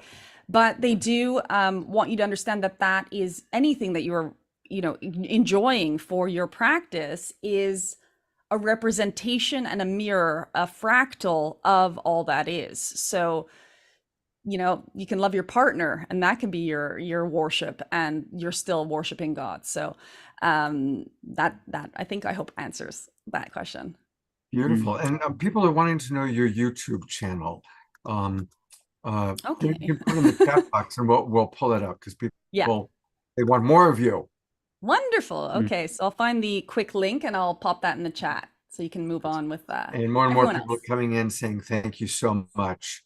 Alan, I'm going to turn it back over to you to introduce us to Marilyn again. Well, yes. Thank you, Jessica, for coming up and being up till 3 a.m. for this program in Italy. And we'll be in touch anyway. That's so, beautiful, yes. Jessica. Thank you. My good friend Marilyn, I feel as close to Zazar, her being that comes through, as Marilyn, because, you know, Marilyn, you are a fantastic person. And then when you go into the state, there's Zazar, there's this palpable feeling of love in the air. For me, that was my experience. And it took me a while to warm up to Zazar, because, you know, I see a lot of channels and it's like, oh, this being really cares and loves people and is here for that purpose. And you've made that the purpose of your life. That picture of Zazar, can you just put that up again? Because where'd that picture come from? That picture of Zazar. Vashta Narada is an artist in Europe, and she actually travels interdimensionally to meet these guides and ETs and interdimensional beings. And we asked her to paint Zazar, and so she went and met him and came back and was able to paint him digitally and sent the painting to us, and it's exactly how I saw him. Wow. Okay, talk about Zazar. How do you get in touch, and where's he from? And you never know. He's a 6-dimensional being. He has to step down in body. So at his level, you can choose your cosmic genome. And so he's part Arcturian, Pleiadian, and actually extraterrestrial elfin. But for the most part, for me, he's just a higher dimensional being. For our benefit, he's embodied so that we can feel like we're actually meeting another being.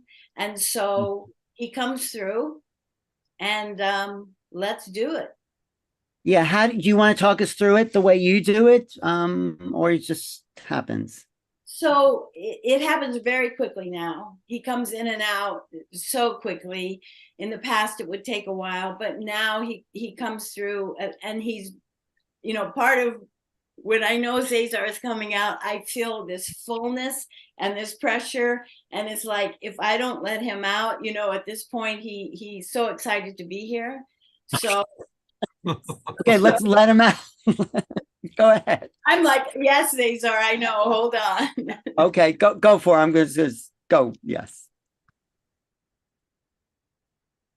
So it's so good to be here. You know, to hear everyone who is here, to hear you, beautiful Jessica, and Vox, to hear you, to hear the music, to feel you, Scott, to see your magnificence, of course, dearest Alan, because you know I see your magnificence. You can't hide it from me. So I want to be here. What a crowd to be here with. So magnificent. Now, I want to say something, that there is much war on your planet, but you know, the outer war cannot end until the inner wars find peace, because every human has such inner wars going on with all the dualism, good, bad, right, wrong, inadequate, adequate, separation, unity. All of these wars are within. But when this global peace project you are involved in, it is so important to bring the peace to the inner world. You know, if you take 1,000 people, humans, who have this inner peace, who no longer have the waging wars within, take these 1,000 people, put them on an island, it would be absolutely impossible for them to do war or do harm to someone else who is in the same peace state. And so this inner state of peace is so important to quell the war within and to raise the frequencies, to raise the vibrations by living into what everybody is talking about in love, in joy, in unity, and to find what is zest in your life, you know, to go and find the zesty in life and to feel that gratitude. All of this raises your vibration. Here is the thing about light technology. Light technology is about when you raise your vibration, you actually increase the receptor sites in your energetic being to receive the enormous light that is coming into your planet at this point in time. There is diamond light coming in from source sun that comes through the galactic sun and your solar sun to the planet. And this diamond light is fuel for manifestation of this ascension process. And so as you find yourself in higher vibrations or in nature, to expand so that your actual energetic body opens more sights for this beautiful diamond light. And there's something else that is so auspicious at this time of year. You know, 2,000 years ago, the Christed One came. This has nothing to do with your religions. This Christed being is a great cosmic avatar that is known in the universe, came to be embodied as a human to bring what the seeds of ascension in the human heart. And now 2,000 years later, those seeds are beginning to sprout in your heart for this ascension process. And he came in a craft. This same craft, you call it the Star of Bethlehem, but it was, of course, a craft from above that brought this being to earth. And now this same Christed craft of Christed consciousness, not about religion, is now around earth once again, bringing in enormous lighted consciousness for this ascension time. So you have the diamond light, you have all this beautiful Christed light coming in this time of year right now because of the resonance on the planet. Now, what is this all about? It is about stimulating the magnificent field within you that is actually an energetic field that has been diminished with many veils that so many talk about. It has been diminished, this magnificent field, but it is actually an energetic field that can open, and it holds the transformational material for this ascension time. to move into the fifth dimension. And this field, this magnificence that you have hidden from yourself.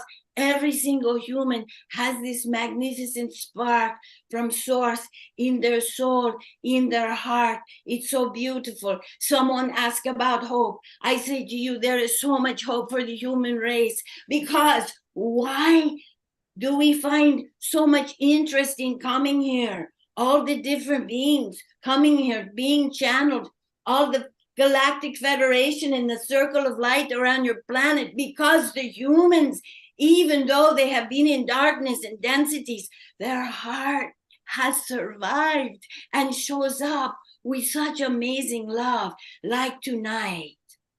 And so when this magnificent field is able to come into life in your consciousness, to know you are absolutely magnificent, you are here, all of you, to be in this magnificent. It opens up corridors to the fifth dimensional miracle mantle, where so much healing will come down to you, body, mind, heart, spirit.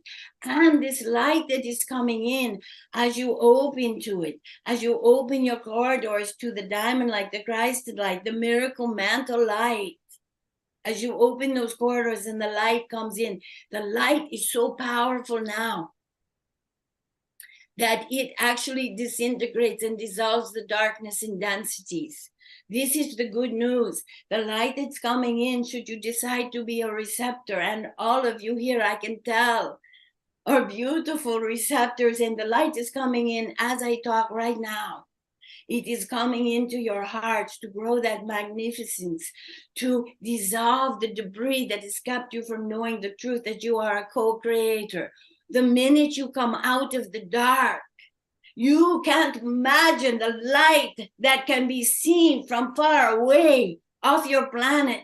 The light that comes from each person who awakens. It's fantastical. It's beautiful. And this is all yours to co-create, and thus helping the universe expand. Now, the interesting thing I want to tell you that's so important to hear is this light is transmissible. Now it is transmissible. What do I mean by that? The light is now integrated enough in so many of you that it is turned on your DNA. It is turned on your cosmic knowledge. Welcome back, Julie. It is turned on your phone, as so many of all of you are phones to the universal switchboard.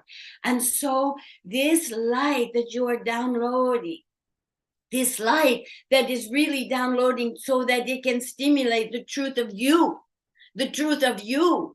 And so you can become this more and more light. And as you do this, you can transmit it to all other humans.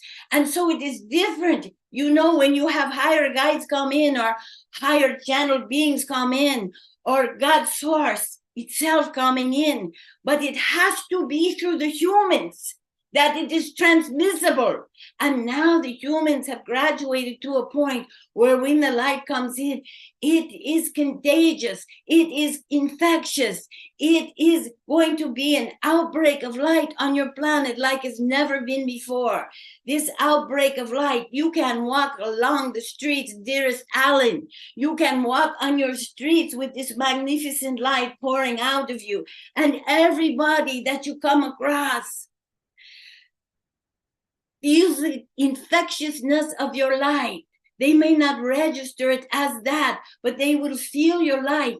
And if they have their dial turned up a bit, they will begin to receive it. And that light they receive from you awakens that light of magnificence inside of them until they grow this light and become those who transmit it to others. And this is how the wave of ascension happens. You might think, how do you, one person, possibly help the earth? But what you have to say instead, I am that person who can turn on my magnificence. And in doing that, now this light is being made to be transmissible. There will be a new epidemic on this planet that is of the light, in a good way.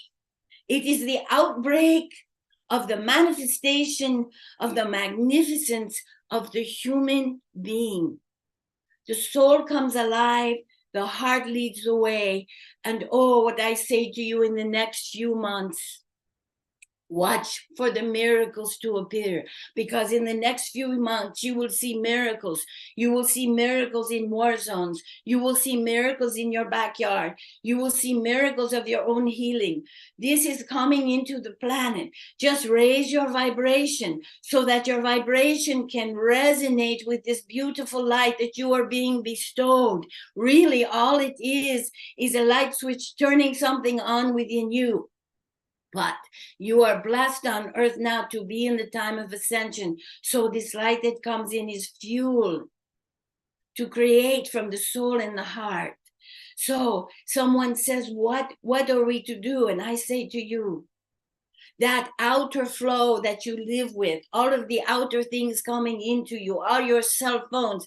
I don't think cell phones are really for the cells of your body, but okay. So all of this incoming traffic, as soon as you begin to say no more incoming traffic, I am the one that will create the world. I am the sole creator. I will no longer be a self-responder to everything that's going on here, because what's going on out there has not done the earth well. And so you have to realize, if you want to, that you are the sole creator of the new reality and you have everything you absolutely need. So I say to you, look for the miracles.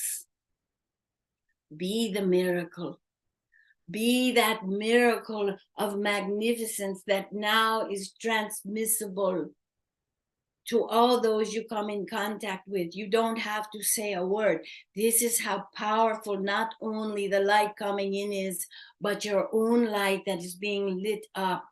Because humans have been so diminished by so many programs to feel inadequate, to have fear, to have struggle, to have separation.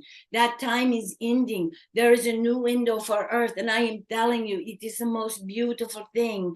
And here tonight, I see the truth that it is now happening on earth. So be it, so it is. Beautiful. Thank you. Thank you. Thank you. A lot of applause.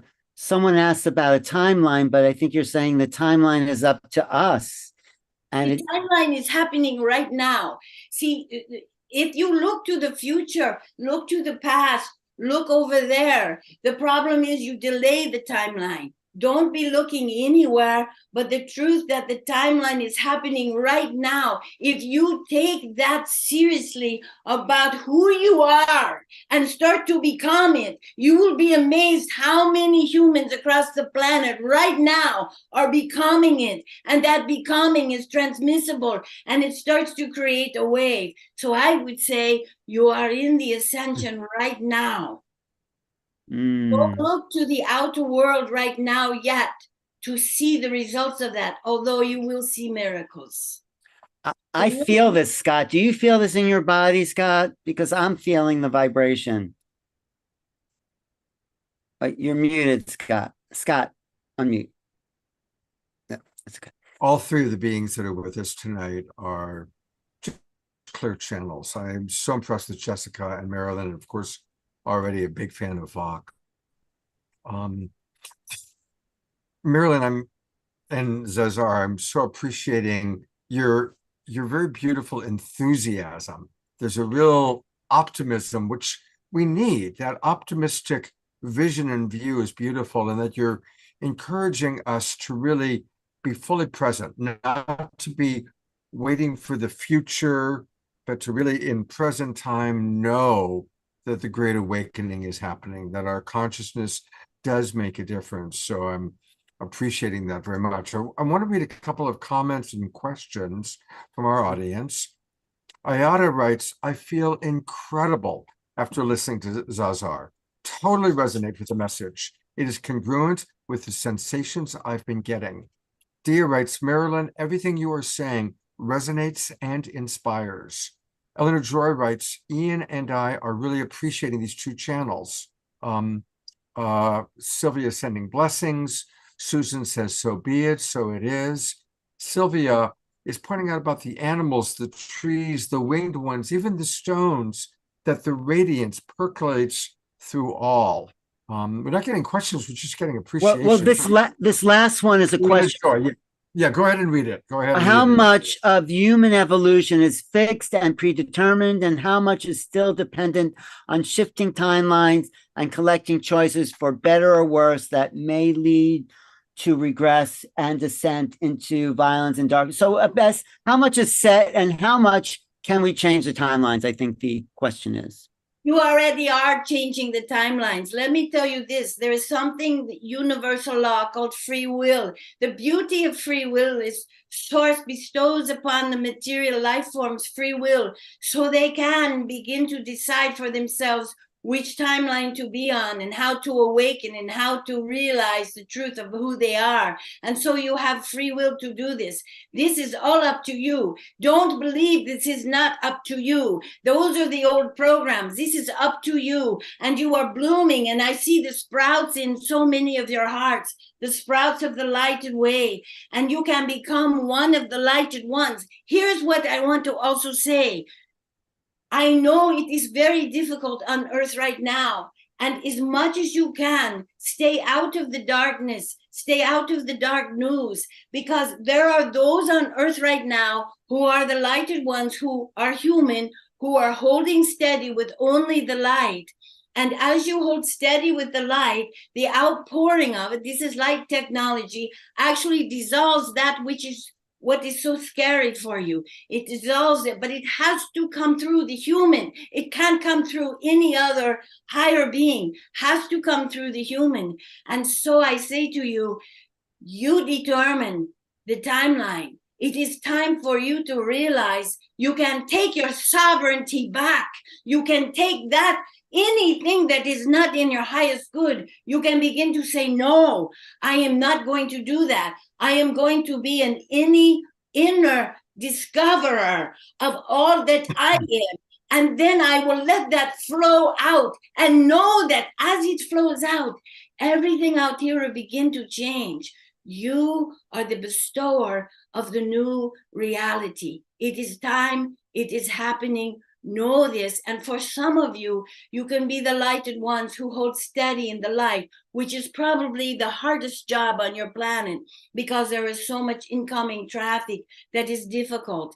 But you can realize that you are bringing in this steady light that will help bring miracles of healing to all of the human race. And the other thing someone mentioned about the trees and the nature, I tell you this, nature, earth is already in her fifth dimensional self. Anything in nature, you take a walk in nature, the breeze on your face, the birds who sing, they are all singing to you to help realign you. The crickets are helping to balance you. So much on your planet is helping to what? Help the humans know their beauty, their ability to love and be in unity, not just with each other, but with the animals and the trees and the waters. And all of this is coming to be. It's a step ahead of the humans. So know that when you lose faith, take a walk in your nature, because nature is directly connected.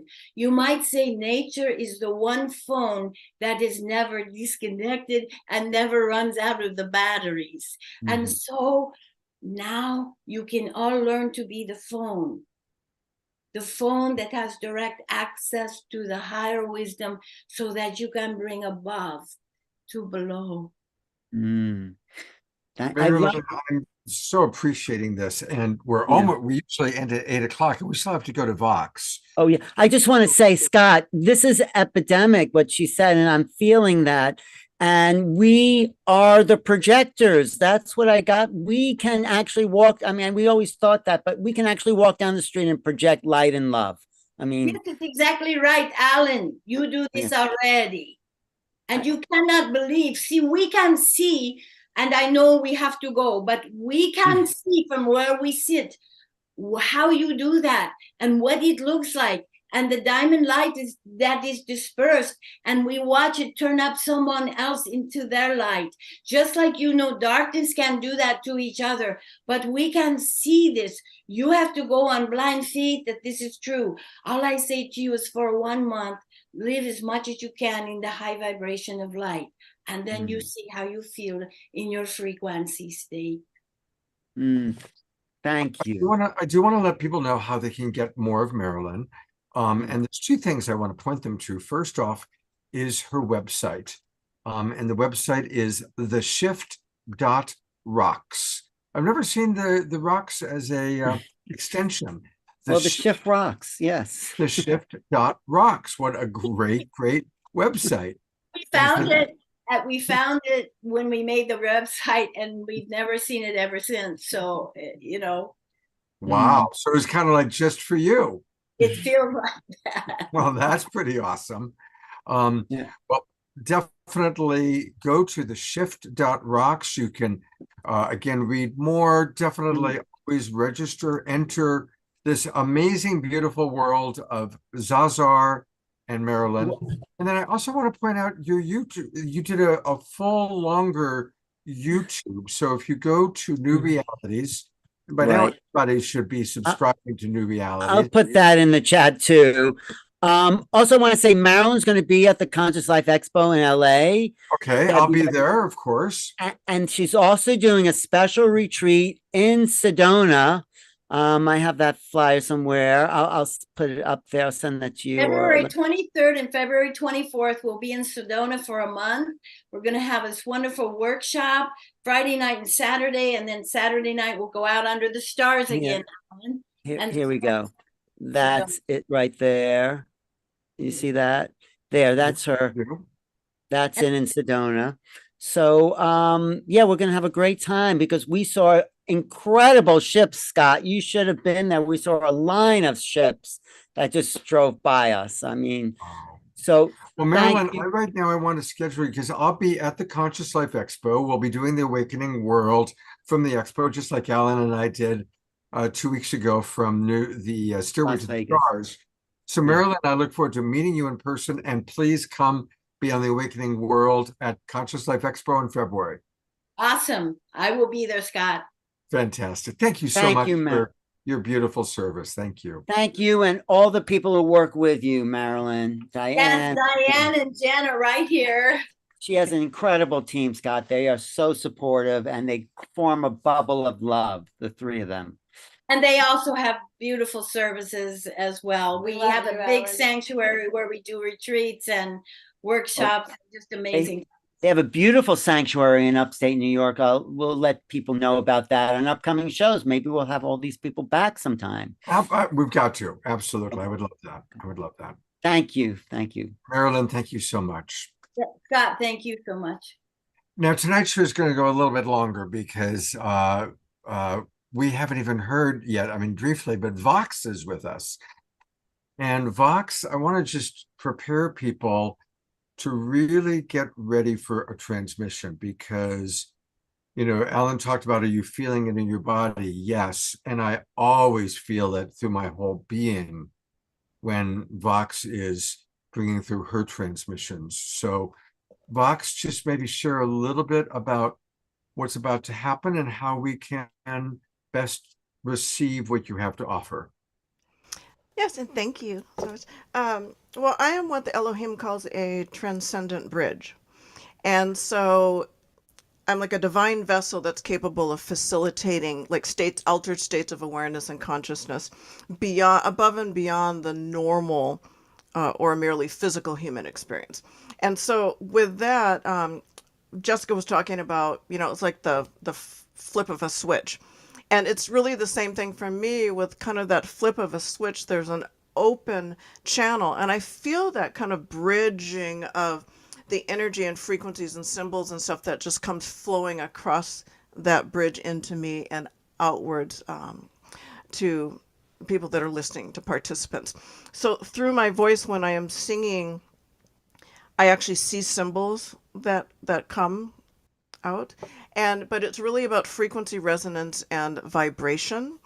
And so when I'm singing, when you're listening and you're feeling and becoming aware of that vibration or the frequency that's coming from my song or my words, then it's actually altering you frequency wise on a cellular DNA level, down to like an atomic level. And it's also working with the crystalline aspects within the physical body. And so if you're well hydrated, flowing through the blood, correct? Everybody That drink lots of vibration water. is flowing through. Drink lots Yep, of water, drink everybody. lots of water. I should too. So it's about uplifting, reorganizing your frequency to bring you in resonance with the truth of who you are. Bring you in resonance with your true kind of soul alignment. Yeah. Does that make sense? Yes. Absolutely. Well, we're ready for the experience. Thank you, Vox. All right.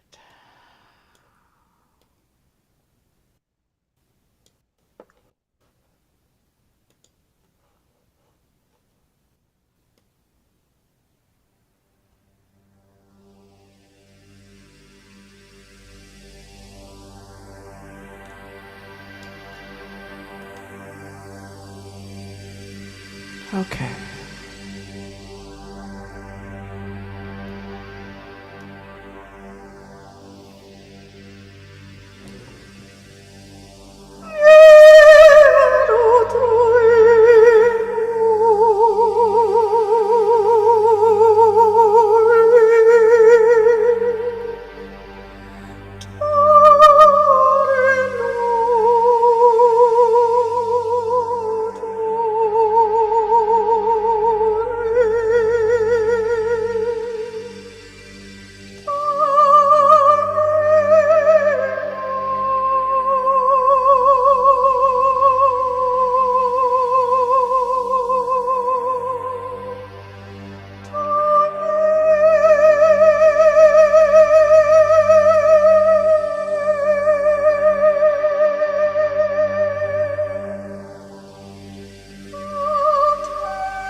이래 걸어놓지를 만자래 한대야 한대리 괴로주라 메레시랴 토트라리 메레시랴 한다리요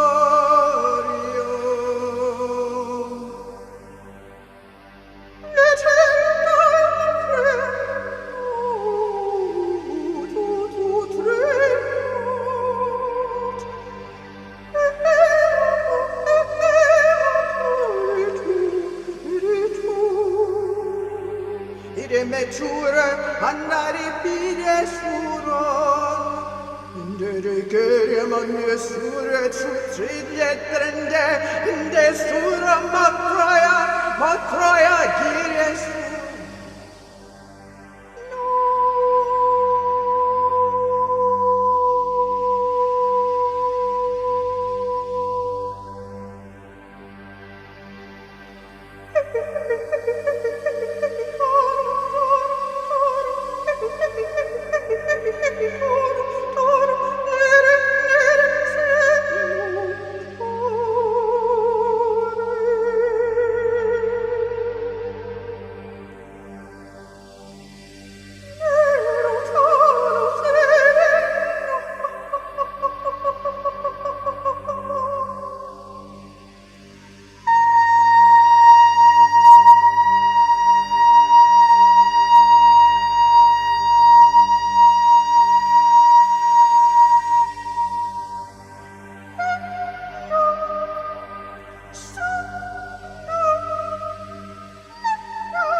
Piccare stura, ma troi. E pezzi tundere, picchie, ciuccion. Piccare un succo e scendere, tutto. Picca baciare, ciuccion, battere. E me che tutto ristia. Coppa tendere. Ma tu sciampare. Ma tu papare. Che chiede tu sciampatire. Andire a kundere, ci statura, andoie,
we are complete.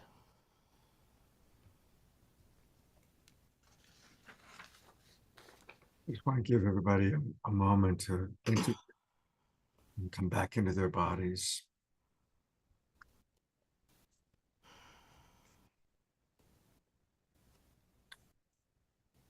Vox does have a wonderful offering that she provides. It's her website, and it's her English name, phyllisdouglas.com. And then you /Vox Angelus. So I'm going to put, of course, the link into the chat box. And here it is for you to look at. Evolutionary Grace, Vox Angelus, the voice of the angel. And it's true, we just experienced alchemical language, divinely encoded light codes of the Elohim. And I'd love to put in, I'll read any comments that have come in that people. Grace writes, wow. Susan Blue writes, aha to that. Vox, it really, I'm always speechless after I hear experience you. I mean, it's hard for me to even host, and I've still got some announcements to make. Thank you for being, again, like our other two, like Marilyn and Jessica, just such a clear channel. What an amazing time on the planet for us to be able to have beautiful people in a human body, such high vibration as what you're doing and what you're providing for us, Vox. I'm just... Lord Chamberlain just wrote, oh good, here, thank you everybody. Here come the comments because I'm speechless. Laura writes, transcendent and sublime. Vox, those were some of the words that came to me through you. Susan writes, yes, gratitude for all of our wonderful guests, including Vox. Ayada is having a similar experience to myself. She says, Vox, I'm almost speechless. The power coming through your transmission was overwhelming. Beautifully so. Thank you. DR writes, beautiful. Thank you. Eleanor Joy. And by the way, we're going to have a special moment with Eleanor Joy in a moment. So be prepared, Eleanor Joy. She writes, yes, Scott, an amazing time on the planet. Dia writes, a unique, profound journey within myself, meta gratitude and truth. Omashar writes, you are so beautiful, Vox, vibrating my body and mind to a higher frequency. You know, Scott, some shows we talk and some shows are transmissions of light through Marilyn, Jessica, and Vox. It goes beyond words, the frequency that all of us here at the Global Peace Tribe are experiencing. So there are no words in a sense because we're embodying it. Yes. Well, that's true. And I want to thank you, Alan, because this show happened tonight because of Alan. Alan and I were talking, I guess we were making plans for Stairway to the Stars. And he said, Scott, we've got to do a show on channeling. And he kept saying it to me. I think you said it 3 or 4 times before. I was channeling that, Scott. You were channeling it, yeah. And we set the date. So no, but I'm glad you did decide to do this because this tapping into the God divine consciousness is where the future of humanity is. All of us are channels, right, Marilyn? I mean, right, so right, Alan, so beautiful. Yeah. And is it okay if I say something to Vox? Yes. Yeah, please. This is from Zazar Vox. There are signatures that come from very high realms that come down into the humans.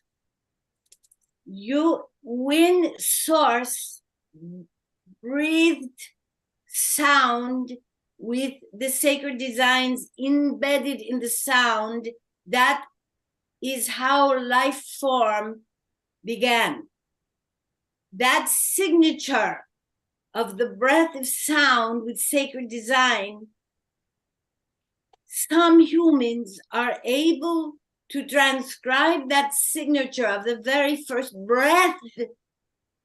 And Vox, hearing this, you are one of those very special humans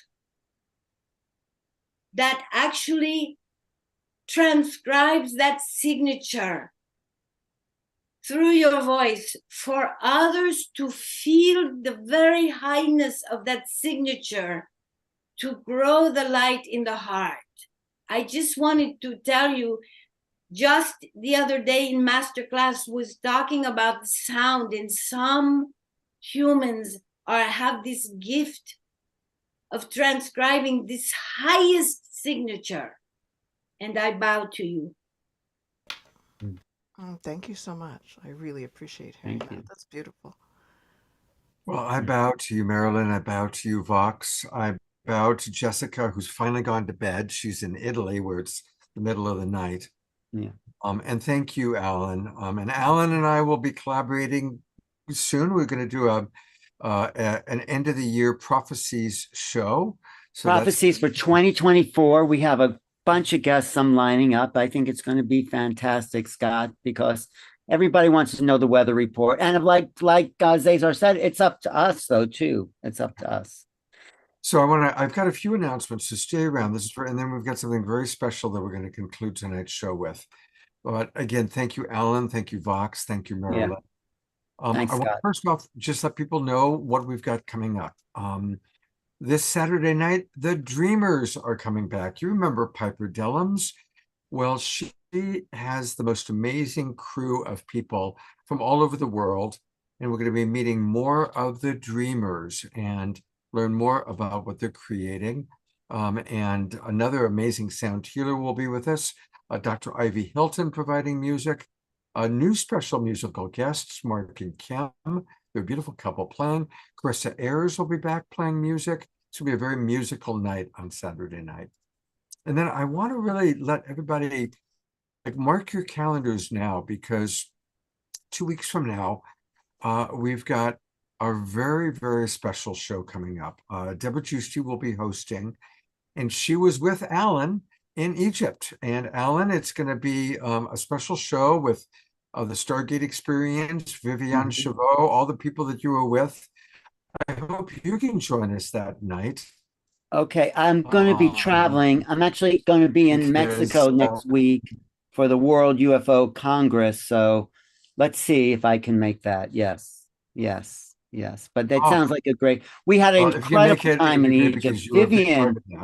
Vivian would go into a trance and she saw the ISIS, and she had so many visions in Egypt. I was standing next to her and she said, I just saw ISIS appear to me in the ISIS temple. And it's like, wow. And I got a little recording of her talking about that. So did you take this picture of when the picture no, of I Vivian didn't, in the foreground? I didn't take that. No, that is actually UFO over Vivian and Peter, I think something. Yeah, that is. Yeah, it's Vivian and Peter.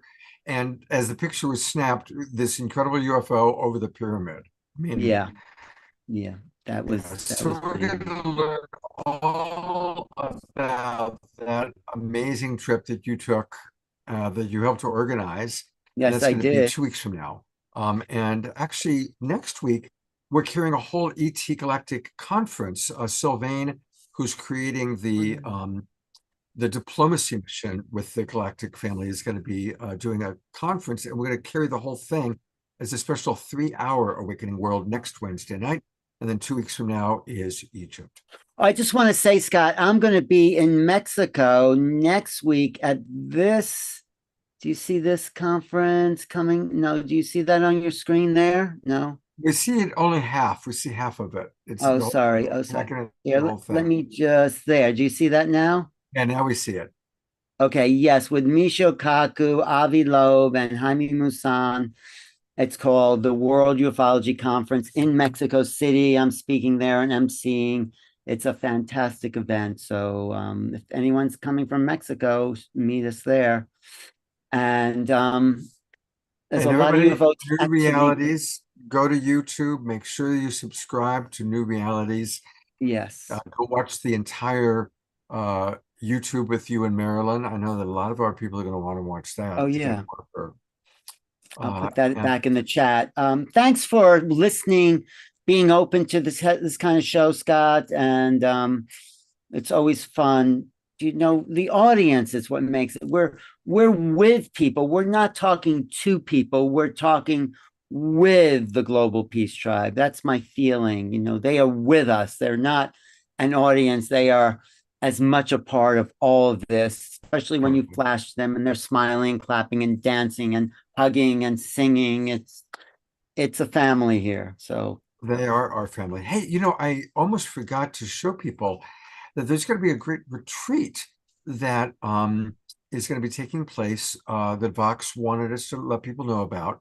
It's going to be January 20th and 21st, the Christing Initiations Yeshua. It's happening in Southern California, January 20th and 21st. And Vox, is there anything you want to share with people about this?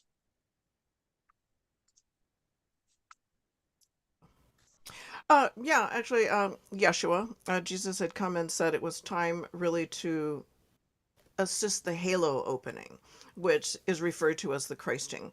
And so I will be doing a series of initiations over the 2 days to basically open up your halo and to bring into union your feminine masculine aspects. And again, if you go to phyllisdouglas.com, and you can find it from there. And Phyllis will definitely do another promotion for this when we get a little closer to it. And it looks wonderful, absolutely wonderful.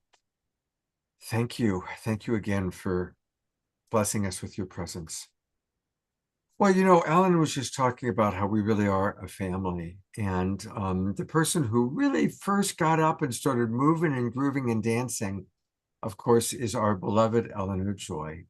And I'm putting the spotlight on Eleanor and her beloved Ian. And we've been tracking, and we knew Eleanor when she was single, and then she brought Ian into her world, and now into our world. And Eleanor, I know that you've got something very special that's about to take place. So why don't you tell our audience a little bit about that? Oh, you're muted, dear. Or we're not hearing you. You're not muted, but we're not hearing you. While she's I have to get rid of this outside speaker. It doesn't work. okay, we hear you now. Yeah, so it's not an operation. It's just a procedure. It's an angiogram to check out what's going on with my heart and what's the next move going to be. And I feel very calm and very peaceful. We had a great drive down. We took our time, which is why we were late coming on the show. And very grateful to be here for this. And we're in a beautiful B&B near the hospital for heart patients. So thank you very much, Scott and everybody. I am so grateful to each and every one of you. Hi, Ayada. I see you there. And Sylvia and Omashar and Scott. Thank you. What we're going to do is we're going to conclude this very special show tonight with all of us doing a little brief prayer for you. Omashar is going to play some soft music and then close us out with a song. But let's just all focus our energy on Eleanor Joy. And as you know, I believe I learned from Yogananda, the highest form of prayer is maximum grace. Maximum grace for our beloved Eleanor Joy.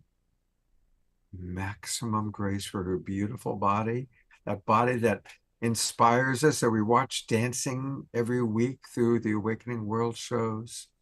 Maximum grace for her beloved Ian, who's by her side, holding space for her. Maximum grace for you both. Oh, I love the fireworks going on behind you. Good job. I don't know how you made that happen, but I didn't. Really? Who did that? I didn't. Somebody else. I have a feeling that maybe a little Omashar magic there. And speaking of Omashar magic, I'm going to turn it over to you, Maestro.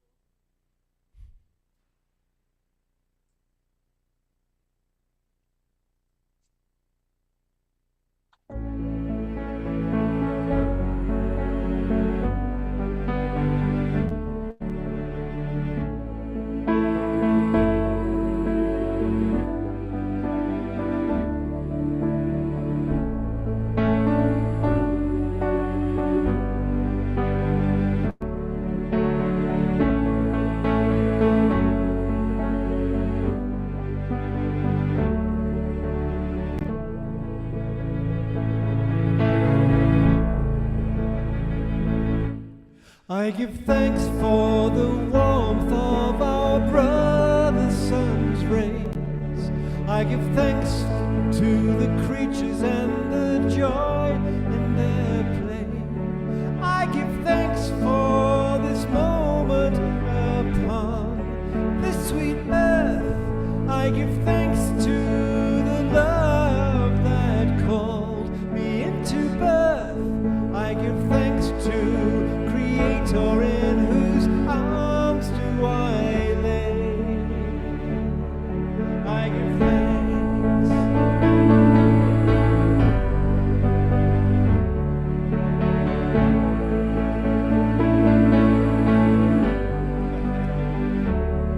I give thanks for this country on whose shores I abide. I give thanks for the many blessed tears that I have cried. I give thanks for the flowers and the gentle spring rains. I give thanks for this life that runs through my veins. I give thanks for the mother by whose love I sustain. I give thanks. I give thanks.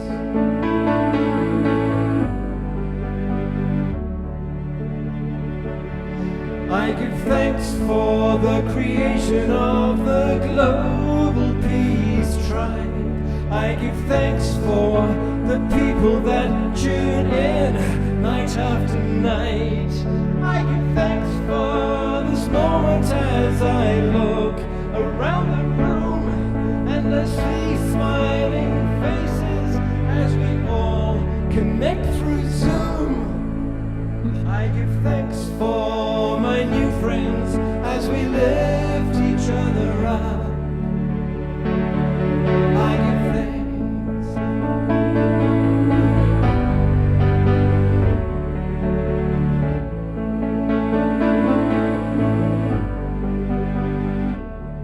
I give thanks for the dawning of a radiance light. I give thanks for the stars that illumine the night. I give thanks for the loved ones who praise my day. I give thanks for the stillness in our hearts as we pray. I give thanks to my Creator for all of my ways. Sing along. I give thanks. I give thanks.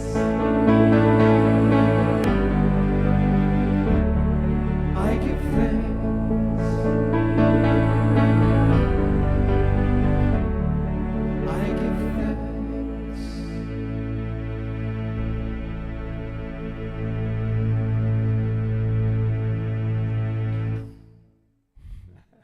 Beautiful. I give thanks for each and every one of you. This beautiful, beautiful global peace tribe. Look at all these beautiful beings, these beautiful emanations of the one divine. God bless you, Eleanor Joy. Thank you, Omashar. Perfect song. Alan Steinfeld. Thank you, everybody. I look forward to, oh, and happy Thanksgiving. Happy Gratitude Week. And I will see all of you on Saturday night. Good night, everybody. Have a beautiful Thanksgiving. Thanks, Scott.